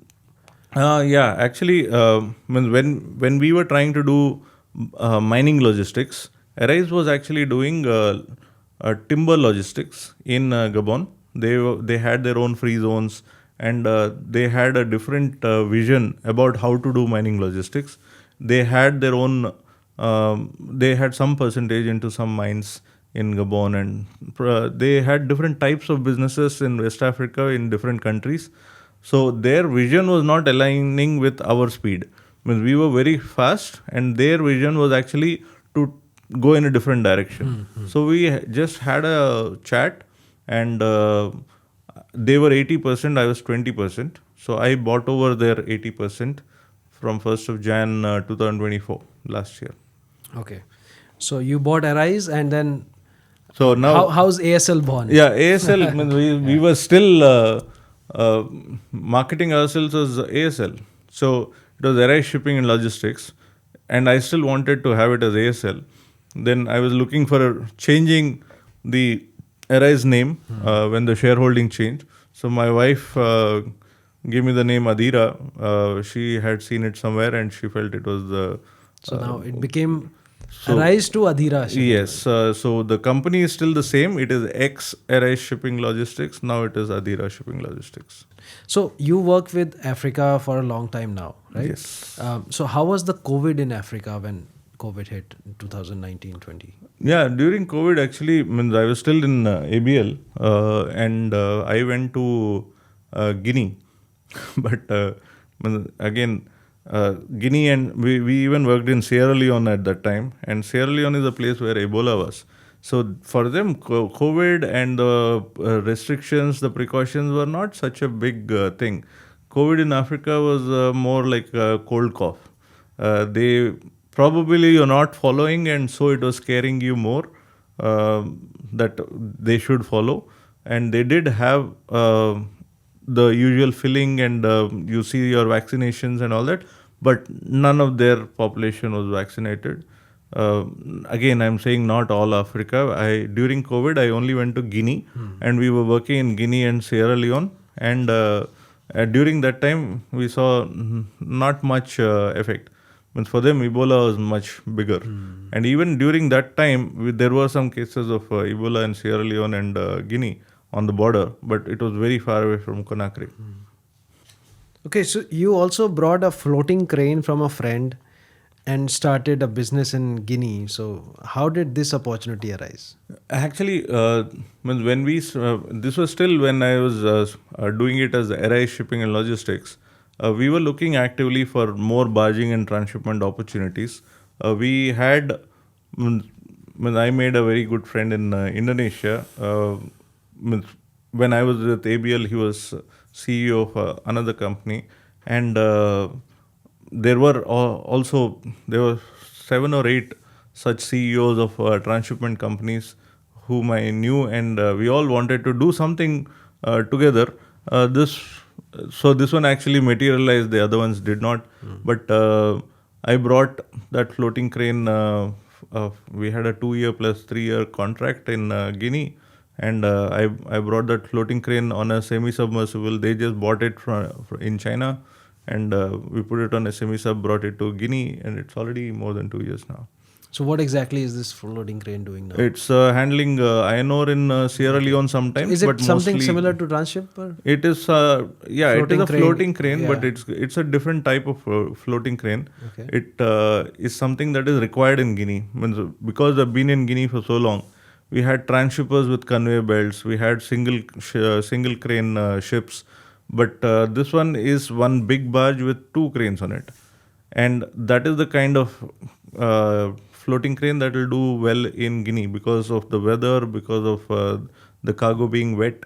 And the handling becomes faster, and you can still achieve the same load rate without the same maintenance cost. Let's talk about lithium mining. What's the scope, the real on-ground challenges, and where do you think the next hotbed of reserves will be? Lithium, we went to Madagascar, we went to South Africa, we went to Namibia, all with lithium. It was one of our old clients who actually started, he became the CEO of a lithium company. The shareholders met me here in Dubai, and they were very happy to have us on board. And they bought a lithium mine in Madagascar. They bought two in Madagascar. Then I went to Madagascar with them. Then they signed a 10-year contract with me for Madagascar logistics. Then they signed in South Africa. And lithium, again, there is a mismatch between the demand and the supply. The demand is, everybody thinks, oh, there must be a lot of demand for lithium. There is not much demand for lithium. There are a lot of projects which are in the pipeline. There are a lot of mines which are in the pipeline. There are a lot of gap right now between demand and supply. So the estimated supply is more. So that is why the prices are down now. So unless lithium is very close to the coast, Extinction, yeah. or it is got very efficient logistics, it doesn't make sense even now, Okay. in spite of the prices being high. So in a place like Madagascar, lithium reserves are right in the middle of the island, and there is no road. It is almost impossible to get that lithium out. For 5,000 tons a month, we needed to have 100 trucks. Only 5,000 tons. And this was about 800 kilometers of hauling, with the first 150 with no road. And means you have to have the truck go Logistics, uphill. yeah. The truck literally has to go uphill in reverse. Oh shit. It's not about the logistics, right? It is about, after that, when you're crossing bridges, how weak is this bridge? Oh, So we have to do 7-ton trucks coming to one town, have the refining and the stockpile, storage, everything there. From there, do 35-ton trucks to Antananarivo. so the entire challenge is going to be logistics. So for the now, yeah. logistics cost is quite high. Quite high. And logistics cost in every other lithium mine is high. If you have it in Argentina, but it is minimum 1,000 kilometers from any Any part. civilization. Any part, yeah. Forget about port. It is 1,000 kilometers from civilization, and on a plateau. And you have the biggest producer now is Chile, and they have a very thin country, but there also the logistics cost is very high. So in general, lithium logistics is not easy, and if the logistics cost can be managed, that's the best lithium that you have. So we actually have one large mine who's a client in South Africa. I have been to the mine. I have been, of course, I've been to coal mines. I've been to bauxite mines. I've been in various countries. Always the mines are very far away from civilization. Correct. That's Correct. normal. Correct. Because nobody wants to stay around it, or you will have to displace people to do your mining. But South Africa, the road was excellent. Means in South Africa, you do 700 kilometers from North Cape down to Cape Town, but you do that in 10 hours. And the same 700 kilometers in Madagascar, the round trip takes us 7 days. Same distance. So completely different costing. So if in Madagascar it costs about $500 a ton to just reach port, here within $200 you can reach China. It actually costs more on the land transport than at the sea transport. Ship transport. Okay, so when we're talking about mining, why don't we talk about gold mines? Gold mines, gold mines are very nice, but we have no role there. Means gold mines, the quantities of gold that you get are so small that logistics don't have a role. Yeah, okay. So there is a particular way of doing it. So there are a lot of gold mines which also have copper. There are a lot of gold mines which also have other minerals, and we do have some clients who have got gold mines, and we do get involved with them, but not for the gold Logistics part, yeah. not for the gold part, not for the logistics part. And there is security, there is efficiency, time to market, and artisanal gold mining, which basically means that all the people around the mine, before it is mined, already know where the gold is. They all have been picking it out with Yeah, the hand correct. for the last 200 years that the villagers are around there. Correct. So you have no control on them, and you cannot displace them. And they probably are the best choice for you to have. So gold, even diamonds, Africa is the best place to be. Again, depends. Again, Africa, you cannot generalize anything. Every country is different. There are some issues with gold mining in Mali right now, where the Mali government is cracking down on gold mines. There is some favorable winds in Burkina Faso for the gold mines. The military rule is promoting new companies to come in and do gold mining. So every country, you have to understand the geography, the history, the government policies, and their culture, their way of thinking, their end game. So that is why the mining logistics is not easy. It's a long process. If somebody, sorry to interrupt, if somebody wants to invest in mining, how should he go about it? That's a very important question. Yes, actually, next month we are starting a separate company only doing M&A consultancy for mines, Very interesting. because we have a lot of such questions. Whenever I talk about mines, then people are, "Oh, how do How we does get that a mine?" work? Correct. I mean, so we have at least 10, 15 projects in the pipeline. Mines have different stages. Every country has got different rules. It's a socio-political, economic venture. It's not an isolated thing that you can just mine and take away things. You have to understand what can happen, what cannot happen. But again, like I said, I came to Dubai only because I know that this is the best time for Africa to structure themselves, and they are already doing it. Most of the countries have got a very nice mining code. Most of the countries have got a very mature mining industry, and they all have players from all over the world, mostly listed entities, and they're all able to survive and sustain. And if you ask me, the commodities that you should target are the ones which are most difficult. Mining license is there. Means somebody who is already in mining will understand how difficult it can be.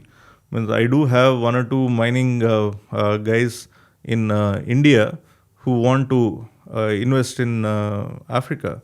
They want to buy mines in Africa.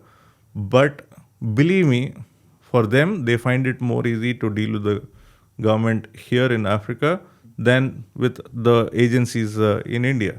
Only because it's a longer chain. Here, the decisions are quicker, Okay. and it can be done easily. And if you ask me, when a lot of listed entities, they leave the country because the country is taken over by the military. But when the military is there, the decisions are faster and more secure. So we do see a lot more companies coming back when the military government, when they know which way the military government is going to decide. So in Burkina Faso, there is anti-French or anti-foreign investment thing. Or in Burkina Faso, they want you to develop, but they're putting rules on how much you can use the locals. You have to use the locals. Okay. In Guinea, there are no particular rules for the locals, but you have to, there is a structure to it. You have to set up a refinery. You have to give employment, but they think that automatically this employment will come. There are no rules on it. Okay. In South Africa, Black Empowerment Group, every mining site, every land has to be cleared by them. We have no say in whom we can employ. It's They decide. They will decide. We just can tell how many of which number we need for today, and then they will send. And we don't know about the efficiency of the people also. You will see, yeah. You will see. So this is like any other place where the rules are gone to the extent that they are racist again. So South Africa is similar. They have gone from one side of the band to the other side of the band. It is difficult, but it is possible. And again, unless it is difficult, there is no money in it. Of course, of course. What do you think about Australia as a mining hub? Australia is a very mature mining hub. In Melbourne, you go to the cricket ground, they leave the lights on in the night Why is that? because the labor for putting out the lights at night costs more than the lights. So now you tell me mining is better in Australia or not? Interesting. Australia is mature but saturated. Saturated. And they will also have, they know that they're living on, means all the population is around the coast. True. They're living on the middle. True. Whatever comes out of the middle and everything has to go. But the Yes. rules keep changing. And in Australia, please tell me any country, especially Australia, if a mining license is given, can it be revoked? I don't know. It can be easily. You have to fill up a few things and it can be revoked. In Africa, once it is given, it's given, Oh, which is more certain. interesting. In Very most countries in Africa, they will revoke it if you have done something criminal, something criminal. not because you haven't ticked a box. Correct. Because Adani is going big in Australia. Yeah? Adani was going big in Australia. That's another story, right? Because Adani went and bought half of Queensland. True. But they haven't exported anything of their own cargo. They have bought the port, but they are doing well, but they're not doing their own. They're handling other people's coal. They haven't achieved the purpose they've gone to. Jindal on the other side Yeah. went to Mozambique. They started small. This is also the reason why coal blocks and all were stopped in India. So government was funding using Indian banks. They were funding big houses to go. Please don't ask for coal blocks now. Go outside of India and take coal blocks. Jindal went to Mozambique. They had a small mining operation of coal in Mozambique. We did a lot of shipping for them from Beira when I was in NEPA. And Vale took over most of the coal mines in Mozambique. Vale, Vale is one of the largest mining companies, Brazil. Brazil. Brazil iron ore is all Vale. So Vale took over and they built a lot of infrastructure. They built a port, they built everything. And now with the climate change and the push for clean energy, Vale decided to exit coal business. They will exit coal mining. So they sold everything that they have to Jindal Oh, for a few peanuts and a beer. my God. And Jindal is the largest coal mining company in Africa. Mozambique. In Africa. Africa. Yeah, because when I was in Goa, we used to have two Adani terminals and one Jindal. And I could hardly see ships coming to Adani, but Jindal, every day there were coals coming from Africa. No, so that already gives you the comparison between Australia and Africa on which one is more reliable, which one will do better, right? Correct. So Adani does have an island in Indonesia where they mine coal. So that island is completely theirs, and that they're doing a good job. That's a small island called Bunio. So they have low CV coal, but they are doing that directly to their own power plants. What's the future of mining industry? Because you basically, I think you are the mining man I ever known. Means, Yeah, if the the best mining mining man. people Yeah, will yeah. hear you, then they will not agree. No. In fact, I was just thinking of the title, maybe the mining man of Dubai. No, not really. Actually, I really think there's a lot to mining than what we see, right? And our clientele is junior mines. What is that, June? Junior mine means all the big mining companies already have their people. True. Our business model is we will take care of your logistics as if we are an extension of your company. You don't have to employ anybody, we will employ everybody. So that in that country, you will get instant expertise, you will get continuity. You give us a 10-year contract, you get accountability. Otherwise, you bring in more people who don't know Africa, don't know the commodity, they will go and do something that they're not supposed to do, and they will shift for another $50.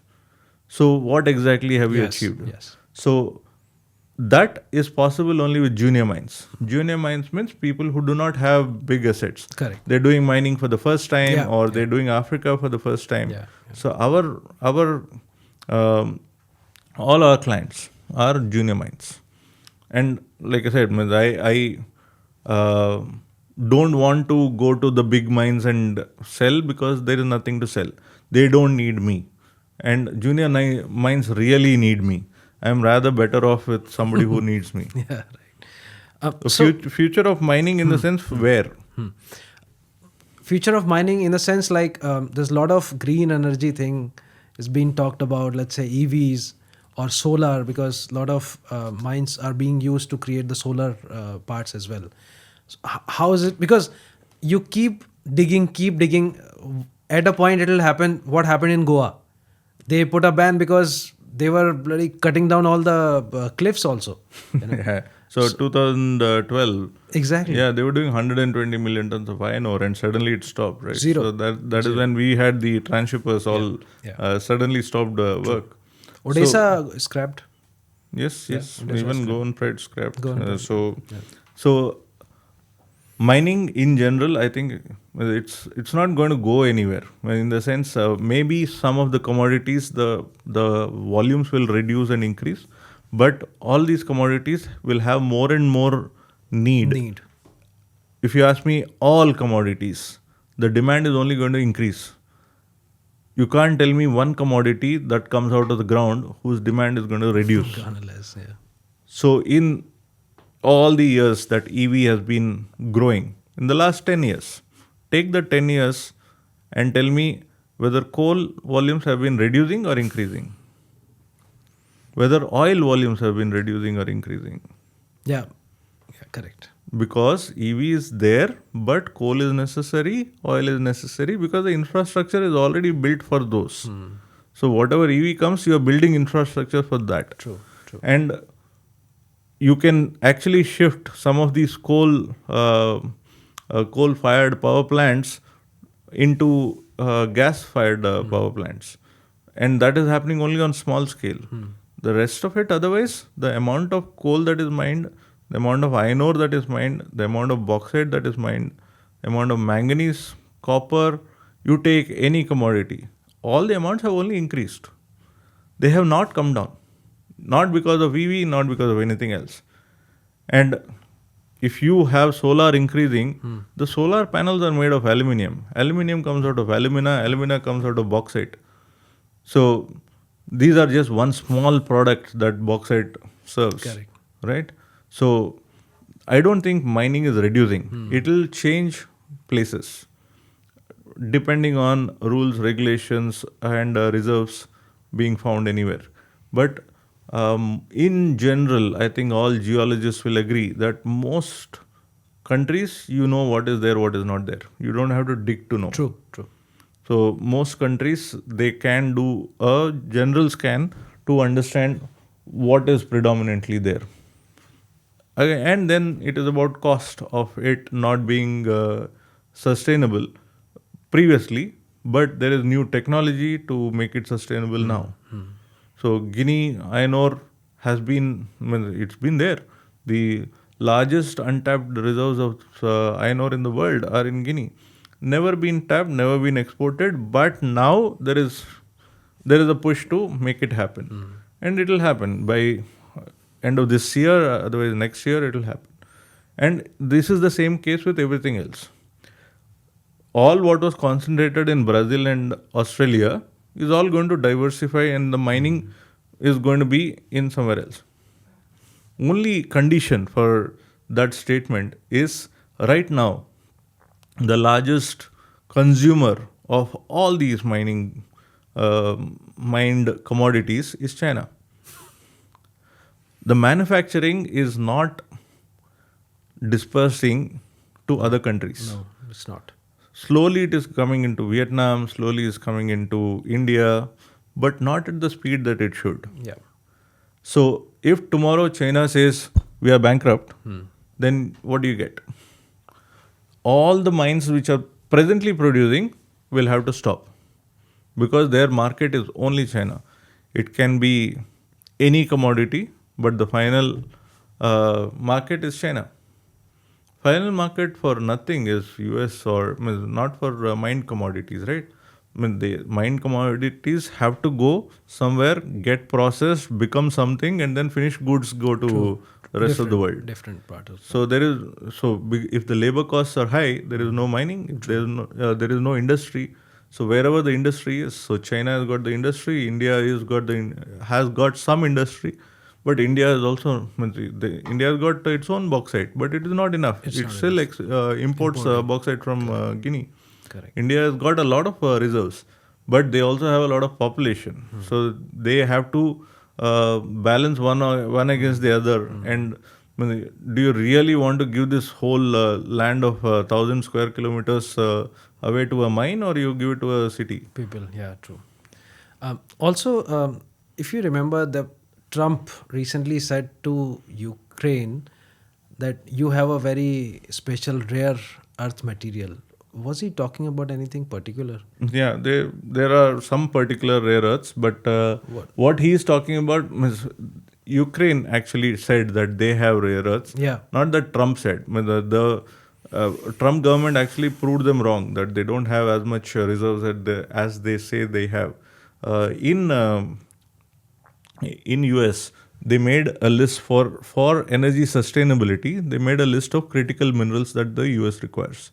And out of that critical minerals, means you have a list of I think 18 or something like that. They keep changing the list. Out of that list, there are some rare earths which are not found in many other places, not being mined in USA. They are there in Russia. It is not accessible to USA. So Ukraine say that we can help you with getting access to that. But that is not really fully accurate. Let's talk about the tariffs on mining. Are there any tariffs on mines, or is Tariffs are on imports to USA, right, and exports from USA. There is hardly any mining left in USA. It's not a viable option. The mic thoda sa? I think also the previous question that you asked about the future of mining is also about, like I said, when the country decides whether they still want to do mining or they don't want to do mining. There has been a lot of coal mining in USA. There is still some small coal mining, but it's not big enough now. So the tariffs actually relate more to the finished products. If you think of the tariffs on China, for example, all the raw material is going to China and then becomes finished product, goes to USA. The tariffs affect in the short term. In the short term is only the present materials that are going into USA or coming out of USA, mostly finished products. So on the mining or on the shipping, you will not see an immediate effect of the tariffs. If the tariffs are going to sustain, if the tariffs are even going to be there after Trump finishes his term, we don't know. And even this whole thing about ships going to USA, Chinese ships going to USA, they're going to put a tariff. That has also been clarified. It is not going to be that. And it will come into force only later. But if you see the exceptions, there are hardly a few, handful of ships that will actually need to be non-Chinese. But we do see some uncertainty is there, then people start adjusting it to it too early. So basically, if I get it right, China is getting all the raw material from around the world. Because the industry is there. Yeah, they make a finished product and then they sell it and they take the tariff on that. So basically, China is the manufacturing hub of the world right now. So wherever the manufacturing is, the labor costs will go up slowly, and the raw materials have to be procured cheap, and the finished products are necessary for the rest of the world. So China has got its position engraved. It will not go out of fashion in the near future. But it's also about how much they can take on and how much they can execute. You also talked about the AP Moeller Capital. So why don't you tell our audience how does AP Moeller Capital works and where do they invest? AP Muller Capital is one of the partners in Arise Ports and Logistics, which is who I came across them when we had the joint venture with Arise, and they only invest in. They do of course have other investments, but AP Muller Capital in ports they invest. They don't invest in container ports. They are more concentrated on bulk and non-container ports because Maersk does So all the basically, AP container Moeller ports. is a part of Maersk. No, actually, AP Muller is the family that Family. owns Maersk. Yeah. So AP Muller has got their own fund as well. So one of my friends has retired from there, but he's still their consultant, and he knows all the ports in Africa, and he's the one he's a veteran of ports and investments, and he's the guy who we have kind of partnered with for taking advice on our future projects. Interesting. Okay, this very interesting question about how you do the recruitment in your company. And do you actively give seafarers an opportunity to transition? In this present company, we are 2.5 years old. We run a very tight ship. We take people mostly on the ground. So every project has got its own staff. We don't have too many staff in the office. We manage contracts. So we are the extension of the mining companies, which means that we have concentrated expertise with a few staff, and then the remaining are all either interns or non-shipping people, because a lot of what we are doing is not shipping. We do the land transport, we do port management, we do investment consultancy. Now I told you about M&A consultancy for mines. These are all not shipping functions. So we don't really take shipping people. Is just a part of it. Shipping is a small part. Yeah. If you ask me, means out of mining logistics, the shipping is the last nail. Correct. And after that, it's a finished product. True. If in some of the cases, mines, they sell FOB, so we don't get involved in shipping also. Though we are doing all the logistics, but we don't get involved in shipping. When we do lithium, we all comes to Cape Town and all is put in a warehouse, and then the container is sent by the buyer, and we fill up the container with lithium in bags, and that's it. Our job is done there. So shipping maybe, may not be. But logistics is more encompassing. It's more the full flow of transportation and the planning that is required for shipping as well as other transport. Nowadays people are calling everything shipping, but when we say shipping, the sea transport. Yeah, correct. Interesting. Yeah, so how about the giving opportunity to seafarers? That question still remains.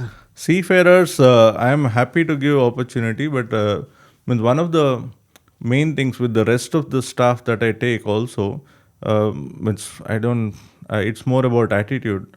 And mostly, if I don't take people from other shipping companies, then it's easier to train them, especially because they have a particular way of doing things, mindset, yeah. And we don't do something like that. But I am happy to take any seafarer who probably has lost his career because of an injury or something like that. But otherwise, I can't differentiate between one second mate and another, or one chief mate and another. It only matters how their attitude is. True. We do have internship programs which run. If cadets have lost their career because of an accident or an incident, even if the guy is on a wheelchair, I don't care. He can work from home or he can be in the office. We have a back office in India, in Chennai. It's not about... I firmly believe, actually, and you will see that in our office as well, that when the right person is there, I don't have a role for them, I still take them. Because when I have the role, I will not get the right person. Correct. Okay, so that was another question. What do you look for when you hiring someone in the leadership or commercial role? Leadership role is generally about some knowledge. They have to be able to impart their knowledge, train the people under them, and not now we're not looking for hardworking people. We're looking more for smart working people. Manage your time properly, and everybody under you should actually know what they're doing and how they're doing. In any other role in the office, it's only about attitude. They don't have to have a shipping background. They don't have to even. I'm sometimes only looking for finance background, oh, because I firmly believe that you should know your numbers, whichever role you are in. True. And a lot of times we end up with somebody who's done an accounts or a finance degree in an operations job. Doesn't matter. Even in HR, we have an MBA. Wow. Okay. Electrical vehicles are booming, but battery production raises sustainability questions. What's your take on this, and is it a long-term solution? EV, I think, is a very small effort to achieve something so big that it won't be able to reach its. It can reach its peak, but it will not make much difference. I think you're spoiling the climate much faster than how EV can help. Any EV, not just about battery manufacturing. In the battery manufacturing, the process, also you have a lot of procedures which are not sustainable. And nickel, cadmium, lithium, anything is all mined cargoes. These are all the way it is being mined, the sustainability of its mining, the sustainability of its transportation. This is not like palm oil where the EU wants to know everything from the source, everything else. So here there are lesser thresholds on it. I would say the EV as such, whatever is being done for transformation to a new way or new form or new fuel is not enough. Whatever is being done, it will not change the way people think about climate change. And you have urbanization at a very high rate, you have deforestation at a very high rate. There is no chance of EV to catch up and set the balance right. Whatever small thing is being done is too less. How about the solar energy? Solar, if it was enough, then why are we looking at other options? So There are no other options. Because the solar is not enough. If the solar was necessary, solar takes a lot of space, and what was initially a very expensive solar panel is a very cheap piece of metal now, and again a cheap piece of aluminium for all that, and it is available, but people are not used to it. How many houses apartment buildings, they are not solar powered. not using, yeah. How much area does it take? And every country, every city cannot depend on solar. You're only working with a few in the tropics and subtropics, nobody above that, and then you're working with only people who have sunlight almost for 10 hours a day at least, if not more. True. And of course, unless there is a new technology that comes in which will make solar effective, the solar is always going to be like this. What do you think could be the next fuel for ships? For ships, again, first of all, the question is, why are we changing the fuel on the ships? There's a lot of green thing going on in the IMO Just, and all this. so just the bandwagon, right? Yeah. So, how much difference do you think the ship is making by changing from high sulfur to low sulfur fuel? How much difference does it I think make? they 0.012 they brought down to 0.005 or so, right? Yeah. So, how much more can they do in that? But the number of ships is still Increasing. So, if the number of ships increase, then whatever you have The done ratio is gonna also be offset. same. Yeah. But fuel for the ships, I think everybody's got their own camp. But I firmly believe nuclear is the only thing that can change the full balance on land and out at sea. Out at sea, a bit more difficult for it to be accepted because the ships go from one port to another and all ports don't accept. Yeah. But whatever energy you need, a little bit of nuclear can provide this energy for the next few years, a lot more years, and cleanest form of energy if it is implemented on land. There are quite a few nuclear power plants which are still operating, and of course, there are risks associated with it. Shipping wise, I think coming to nuclear will take a much bigger leap, and too much of cultural change expected from people, mindset change, which will not happen in our lifetime, probably. So, next fuel, I think we should not concentrate on the fuel. I think Yeah, if that's the next question, because I heard there's a big shipping company. They recently launched a LNG powered ore carrier to carry coal. exactly. So it's a irony, right? Means you can make your consumption as clean as you want, but if you are enabling somebody else, so let's go to another extreme, right? It's probably an extreme example, but you are not involved in terrorism, but you keep them in your house. Are you not criminal enough as a terrorist can be? You are enabling coal to be transported, coal to be used, but you are making your fuel cleaner and cleaner and cleaner. And how much more clean? You're going to use water next. Correct. They want to use hydrogen. They want to use ammonia. They want to use LNG. LNG is much more expensive, and the whole you still the full infrastructure for bunkering this if ships have to go everywhere. I think if the shipping as such has always been a trailing business. True. They go with whoever is doing whatever, and then because they are doing, we also have to do. This is a good opportunity for shipping to take the lead. Shipping companies, as a rule, they can say, we will not transport coal after 2035. Perfect. 10 years, give 15 years, give 30 years, but say we will not transport coal.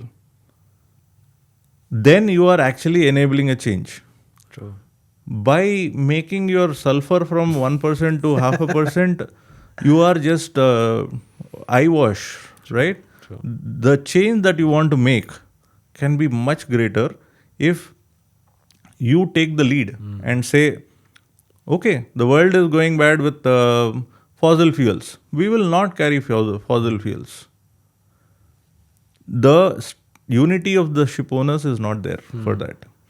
IMO cannot implement something like this. It will never pass in anything. So then it is left to the biggest shipping companies to take the responsibility. Yeah, right. Then there will still be a dark fleet and a black fleet and everything else who will still probably do it, but at a much lower scale. True. At least you have made a difference in the world. One Costco or one Frontline can change Change the entire. the way fossil fuels are being transported. You are enabling everything, and then you say, oh, we have done our best by changing the fuel from 1% to 0.5%. Well done, but you have not achieved anything. Very true. Very rightly said. I mean, shipping companies are still transporting what is making more pollution rather than cleaning their own fuel, right? So, I agree, but there has to be a timeline. I am not saying don't carry from tomorrow. Mining, this will go against all coal mining companies, coal mining countries.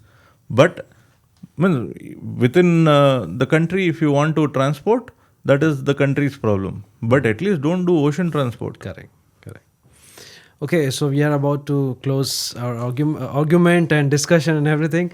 What's your honest advice to young mariners who dream of becoming entrepreneur like yourself, but feel trapped by sea time, certification, and financial constraints? I think a lot of my friends who have left shipping early have done quite well outside of shipping. I think people who become captains, they have to decide. There's nothing wrong, and it's actually perfectly very nice. And that would have been me to stay on as captain for the rest of your life. And you will have enough money, you will have a good life, you will have, you will, nowadays, even the contracts are shorter, you will see the family enough, and probably the family want to see you only that much. But Correct. you at least have a passion for shipping, which is fine. Changing from shipping, right? So we don't ask this question to engineers and doctors on if you want to shift, what advice you want to give to young engineers, or you want to give to young dentists on if they want to shift to something else. Correct. I don't think that is necessary. Uh, First of all, there is no need to shift. The passion of sea should be there. If it is not there, don't wait for any certification. Please leave. True. And if you're leaving, then don't try to restrict yourself to shipping. Do as much as you can in the rest of the world. There are so many industries. I mean, when I studied MBA, it opened eyes because, again, like I said, means 12th standard pass, know only shipping, lived in a 25% society for all my 20s, and think that I know everything. It was that is exactly where most people are. True. And I think the only advice I can give is if it is not what you want to do on a ship, then if you want to move as quickly as possible. If you don't want to move, that is perfectly all right, and it's a great thing to just be a captain who is 60 years old. True. That is still also a very nice career. True. There's nothing wrong with it, and we need more captains like that. Exactly. Okay, there's a last one. After that, we'll have a quiz. If your entire journey was an ocean, what would the name of the ship be? Entire journey was an ocean. Yeah. Then If your entire career were a voyage, entire career was an were a ocean. voyage, what would the name of the ship be? Name of the ship would be Rainmaker. Rainmaker. I love the idea of a rainmaker. I love the idea of How did the idea of Rainmaker came? the concept of something. I can make things happen. I have the confidence that I can make things happen. I can give solution. I have seen it again and again in my life. I did not. Academically I was good, is all right, but I am not somebody with a super high IQ. I manage my time very well. I work hard. I focus on the goal, and all these small clutter doesn't bother me anymore. Yeah. And to come to that level, it took me some time. But at the end of it, to my clients, all I am is the guy who will provide a solution to any problem they have. Sometimes they expect too much from me, but it is still okay. I think the ship's name would be Rainmaker. Rainmaker. Where do you see Rainmaker in 5 years? Rainmaker Management and Consultancy is still a company, and we do have a few contracts on it. We do some project management on it, and we are actually starting the M&A consultancy for mines. So in 5 years' time, actually ASL and Rainmakers, and I have another consultancy in mind. So as a mining, logistics and a consultancy company, I want to do a listing in. I actually announced already last year that I will do a listing this year in UK, but I don't think UK is the right place now. I don't even think that listing is the right idea now.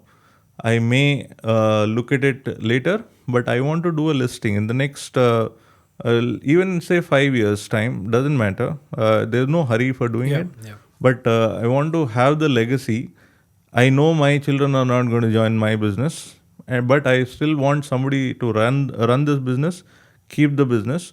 I will work. I don't want to work for when I'm 51 now. I don't want to work more than 10 years if I'm given the choice. because I'm working from the age of 17 already. I have done quite a few years already. But I don't want to work in the sense not out of not having passion, Yeah. but to pursue other things. True. I mean, I want to, I will probably never be able to retire. If you ask my wife, she'll tell you this guy can't live without work.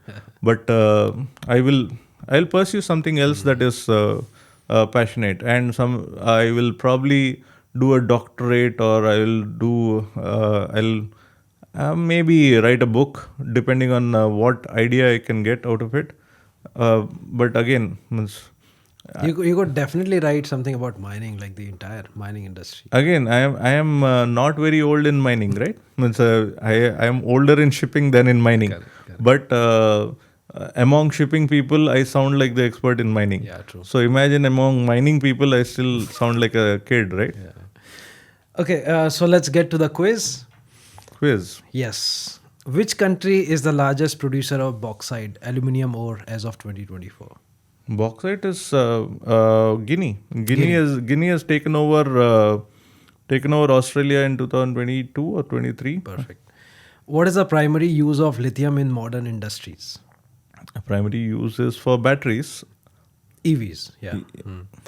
Which mineral is a key component in steel making? Bauxite, lithium, iron ore, copper. You don't have to give me options. So, iron ore. Yeah, fine. And believe me, this is another very interesting thing. I mean, iron ore is the largest largest commodity that is shipped around the world. Yeah, Way more than any other. true. And in the next 10 years, you will see the quantity of iron ore coming down and the quantity of bauxite going up to the same level. Bauxite still called minor bulk now. The major bulk are iron ore, coal and wheat. And the minor bulk are bauxite and manganese and all these small commodities. So you mean to say bauxite is going to go up? Bauxite consumption is going to go up. Bauxite production and shipping by sea is going to go up. It's going to almost become the same amount in volume as iron ore. Not because it's gone up so much, but iron ore volumes will come down. Okay, that reminds me one question I will ask you after the quiz. What is the main refining process for bauxite to produce alumina? There is a process is called smelting. There are 4 options, I'll tell you. Smelting, Bayer process, froth flotation, electrolysis. No, it's not electrolysis, froth flotation, but you do have Bayer Bayer procedure is there. There are 2 separate ways of smelting. So smelting, you need a lot of power to do the smelting, and the bauxite will have about 45 to 47% alumina. You're trying to get the alumina out of it, and then you have a Bayer process is there. Then you have a refining process. So then alumina becomes aluminium. So the alumina is a powder. So bauxite is just sand. Then then you get to aluminium, which is a sheet. In Goa, you get bauxite and iron ore both, is it? You get iron ore. Not bauxite. Bauxite very little. Mostly comes from Madhya Pradesh, Orissa, and Chhattisgarh, and it is quite a bit. Yeah. Near Goa, you have one refinery which is owned by Birla, Hindalco. In the other 2 refineries are in East Coast. One owned by Vedanta in Lanjigad, and one in Vizag called Anrak. But imagine, India has got 3 smelters. How many has got China? How many? 1,400. So how can you compete? Seriously. Okay, which of these metals is considered a critical mineral due to its importance in renewable energy? Iron, lithium, lead, nickel. Actually, you will be surprised that nickel is as important as lithium. I know you're leaning towards lithium, but nickel is very important as well. Lithium, cobalt is the new mineral that people did not know about, and it is as important. When you're making batteries, you make either lithium or you make out of cobalt. So cobalt and nickel together. Yes, nickel and cobalt batteries. So you make a separate type of batteries. The nickel batteries hold power for longer. That's all it is. That raises the question, there, Elon Musk is talking about making a lot of robots in next 5 years, right? How would these robots run? They need batteries. Yeah. Tesla is not a car company, right? It's a battery company. Yes. So Tesla has got the largest lithium mines in USA and has the giga factory that they have. And I've done a case study on it when I was in MBA. So Tesla is a battery company that also owns cars. So they also make cars, like how Tata used to say. I think the same thing with BYD, right?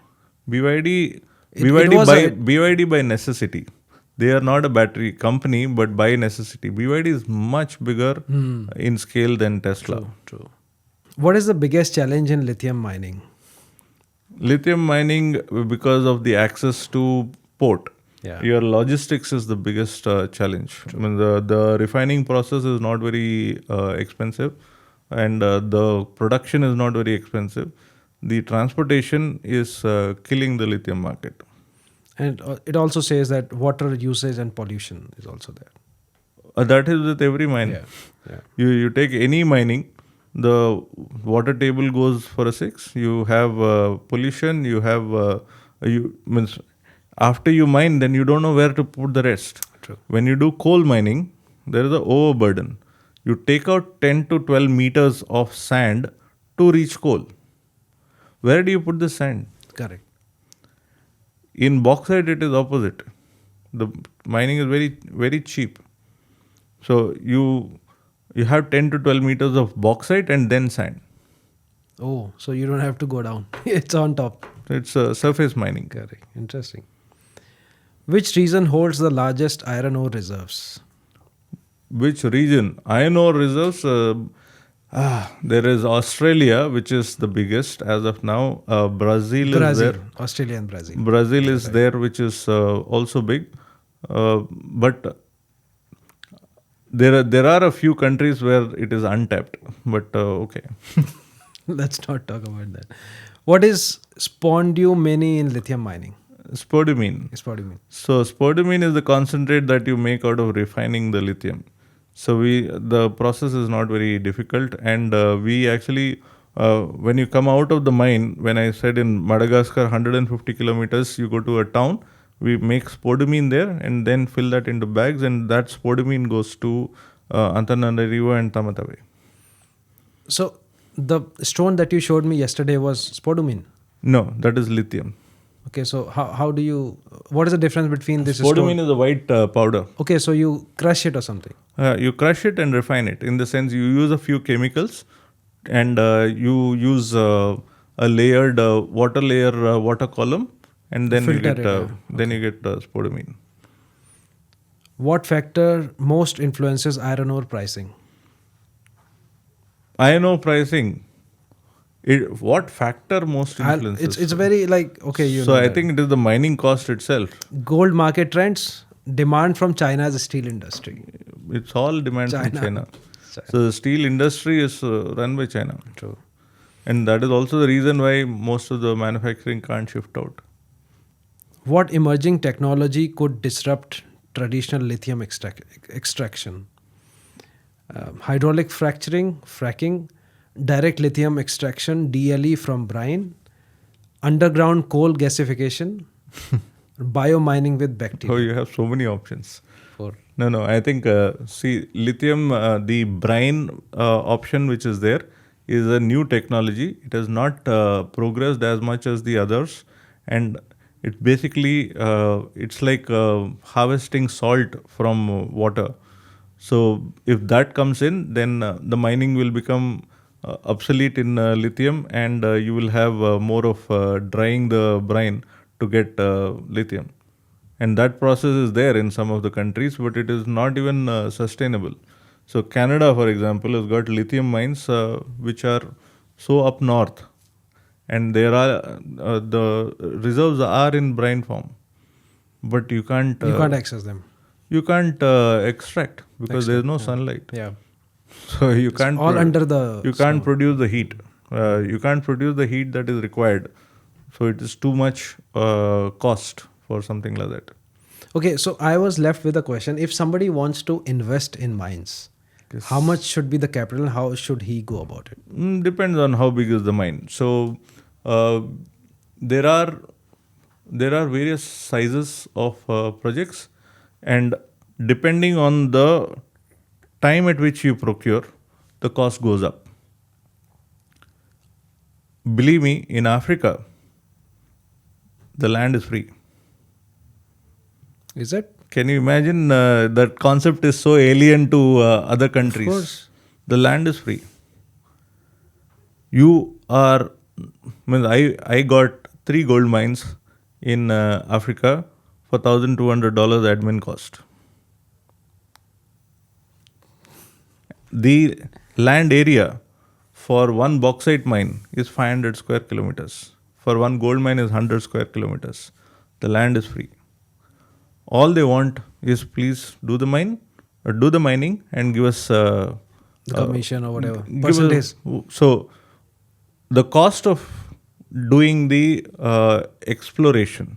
So it is called exploration license, which will be like 3 years. Then you come to exploitation license when you actually produce. Before that, there's a lot of drilling work to be done. There is sampling. There is you have to know what is the reserve that is there. Once you do that and you get a reserve statement, then the mine cost goes up at least 5 times. Because it was a barren land, now you have made something out of it. Correct. And then you get a report.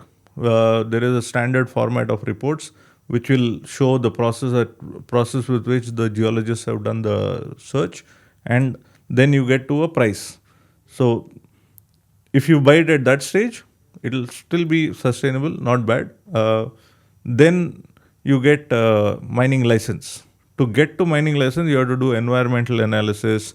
You have to know in this area how many villages are there, how are you going to displace them, what are you going to do for them, and everything else.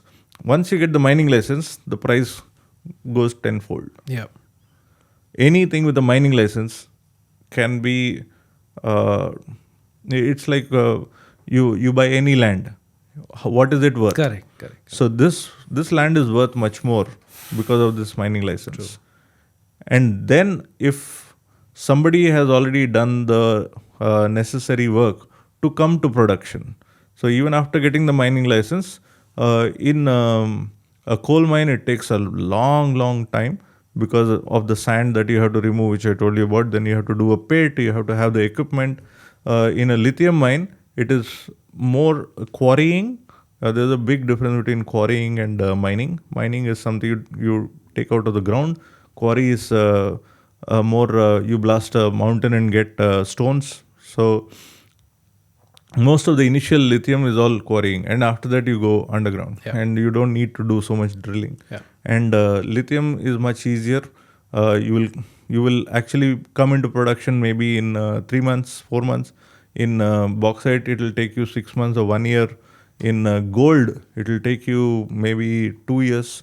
In copper, it will take you a year at least. In iron ore, it will take you 1 year. All these. So during this time, you have to put up the machines, you have to get the financing, you have to put up the infrastructure for the mine to be connected to a public road or anything Export, else. In some countries, public roads are not allowed. Then, like in Guinea, you have the mine has to have a road of its own going to the port, and you have to have a port of your own. And then, if you have a port of your own, then you have to, that river is not used by anybody, then you have to dredge. So you have a river of your own. So there's a lot of investment into it. So if somebody has done all this, obviously then the mine price is much higher. A producing mine can cost 200, 300, 400 million. Whereas a mine with a mining license can cost 5 million, 10 million. That's it. So it's a big difference. So it depends on the commodity. The value of the mine will also depend on how much infrastructure is required to be built, or what is the distance, what is the cost of getting the cargo out to the nearest port or so. So there are various factors to it. So, and that is why because we identify and we know all these factors, we have the necessary expertise. Correct. We have done, because of clients are there, friends are there, network is there. So we have done one or two deals where we made a hell of a lot of money. It's much different than a sale and purchase of a ship. And it's a lot more work, but it's totally worth it. Totally worth it. So then I thought, okay, if one deal a year is required to sustain a full business, Yeah, why not? then we should do that as a business. So we're starting the thing only because of that. Anybody can get into mining, and junior mines, I encourage people because they will become my clients. Yeah, for sure. Wow, sir, thank you so much for your time and energy. Thank you. It has been a pleasure meeting you and bringing you to the podcast, because people know about shipping, logistics, containers, but mining, Completely different. nobody talked about mining. And that yet. is why means shipping people don't have too much to do in our office. Yeah, exactly. Guys, you see, this is what a mining lecture looks like. You saw Captain Sastry explaining you about the mining and how the mining works. There are opportunities to invest in mines, but then you can always explore. I will share his LinkedIn profile link in the captions, so you can always reach out to him if you have any questions. And thank you so much for joining today. See you port to port. Thank you very much.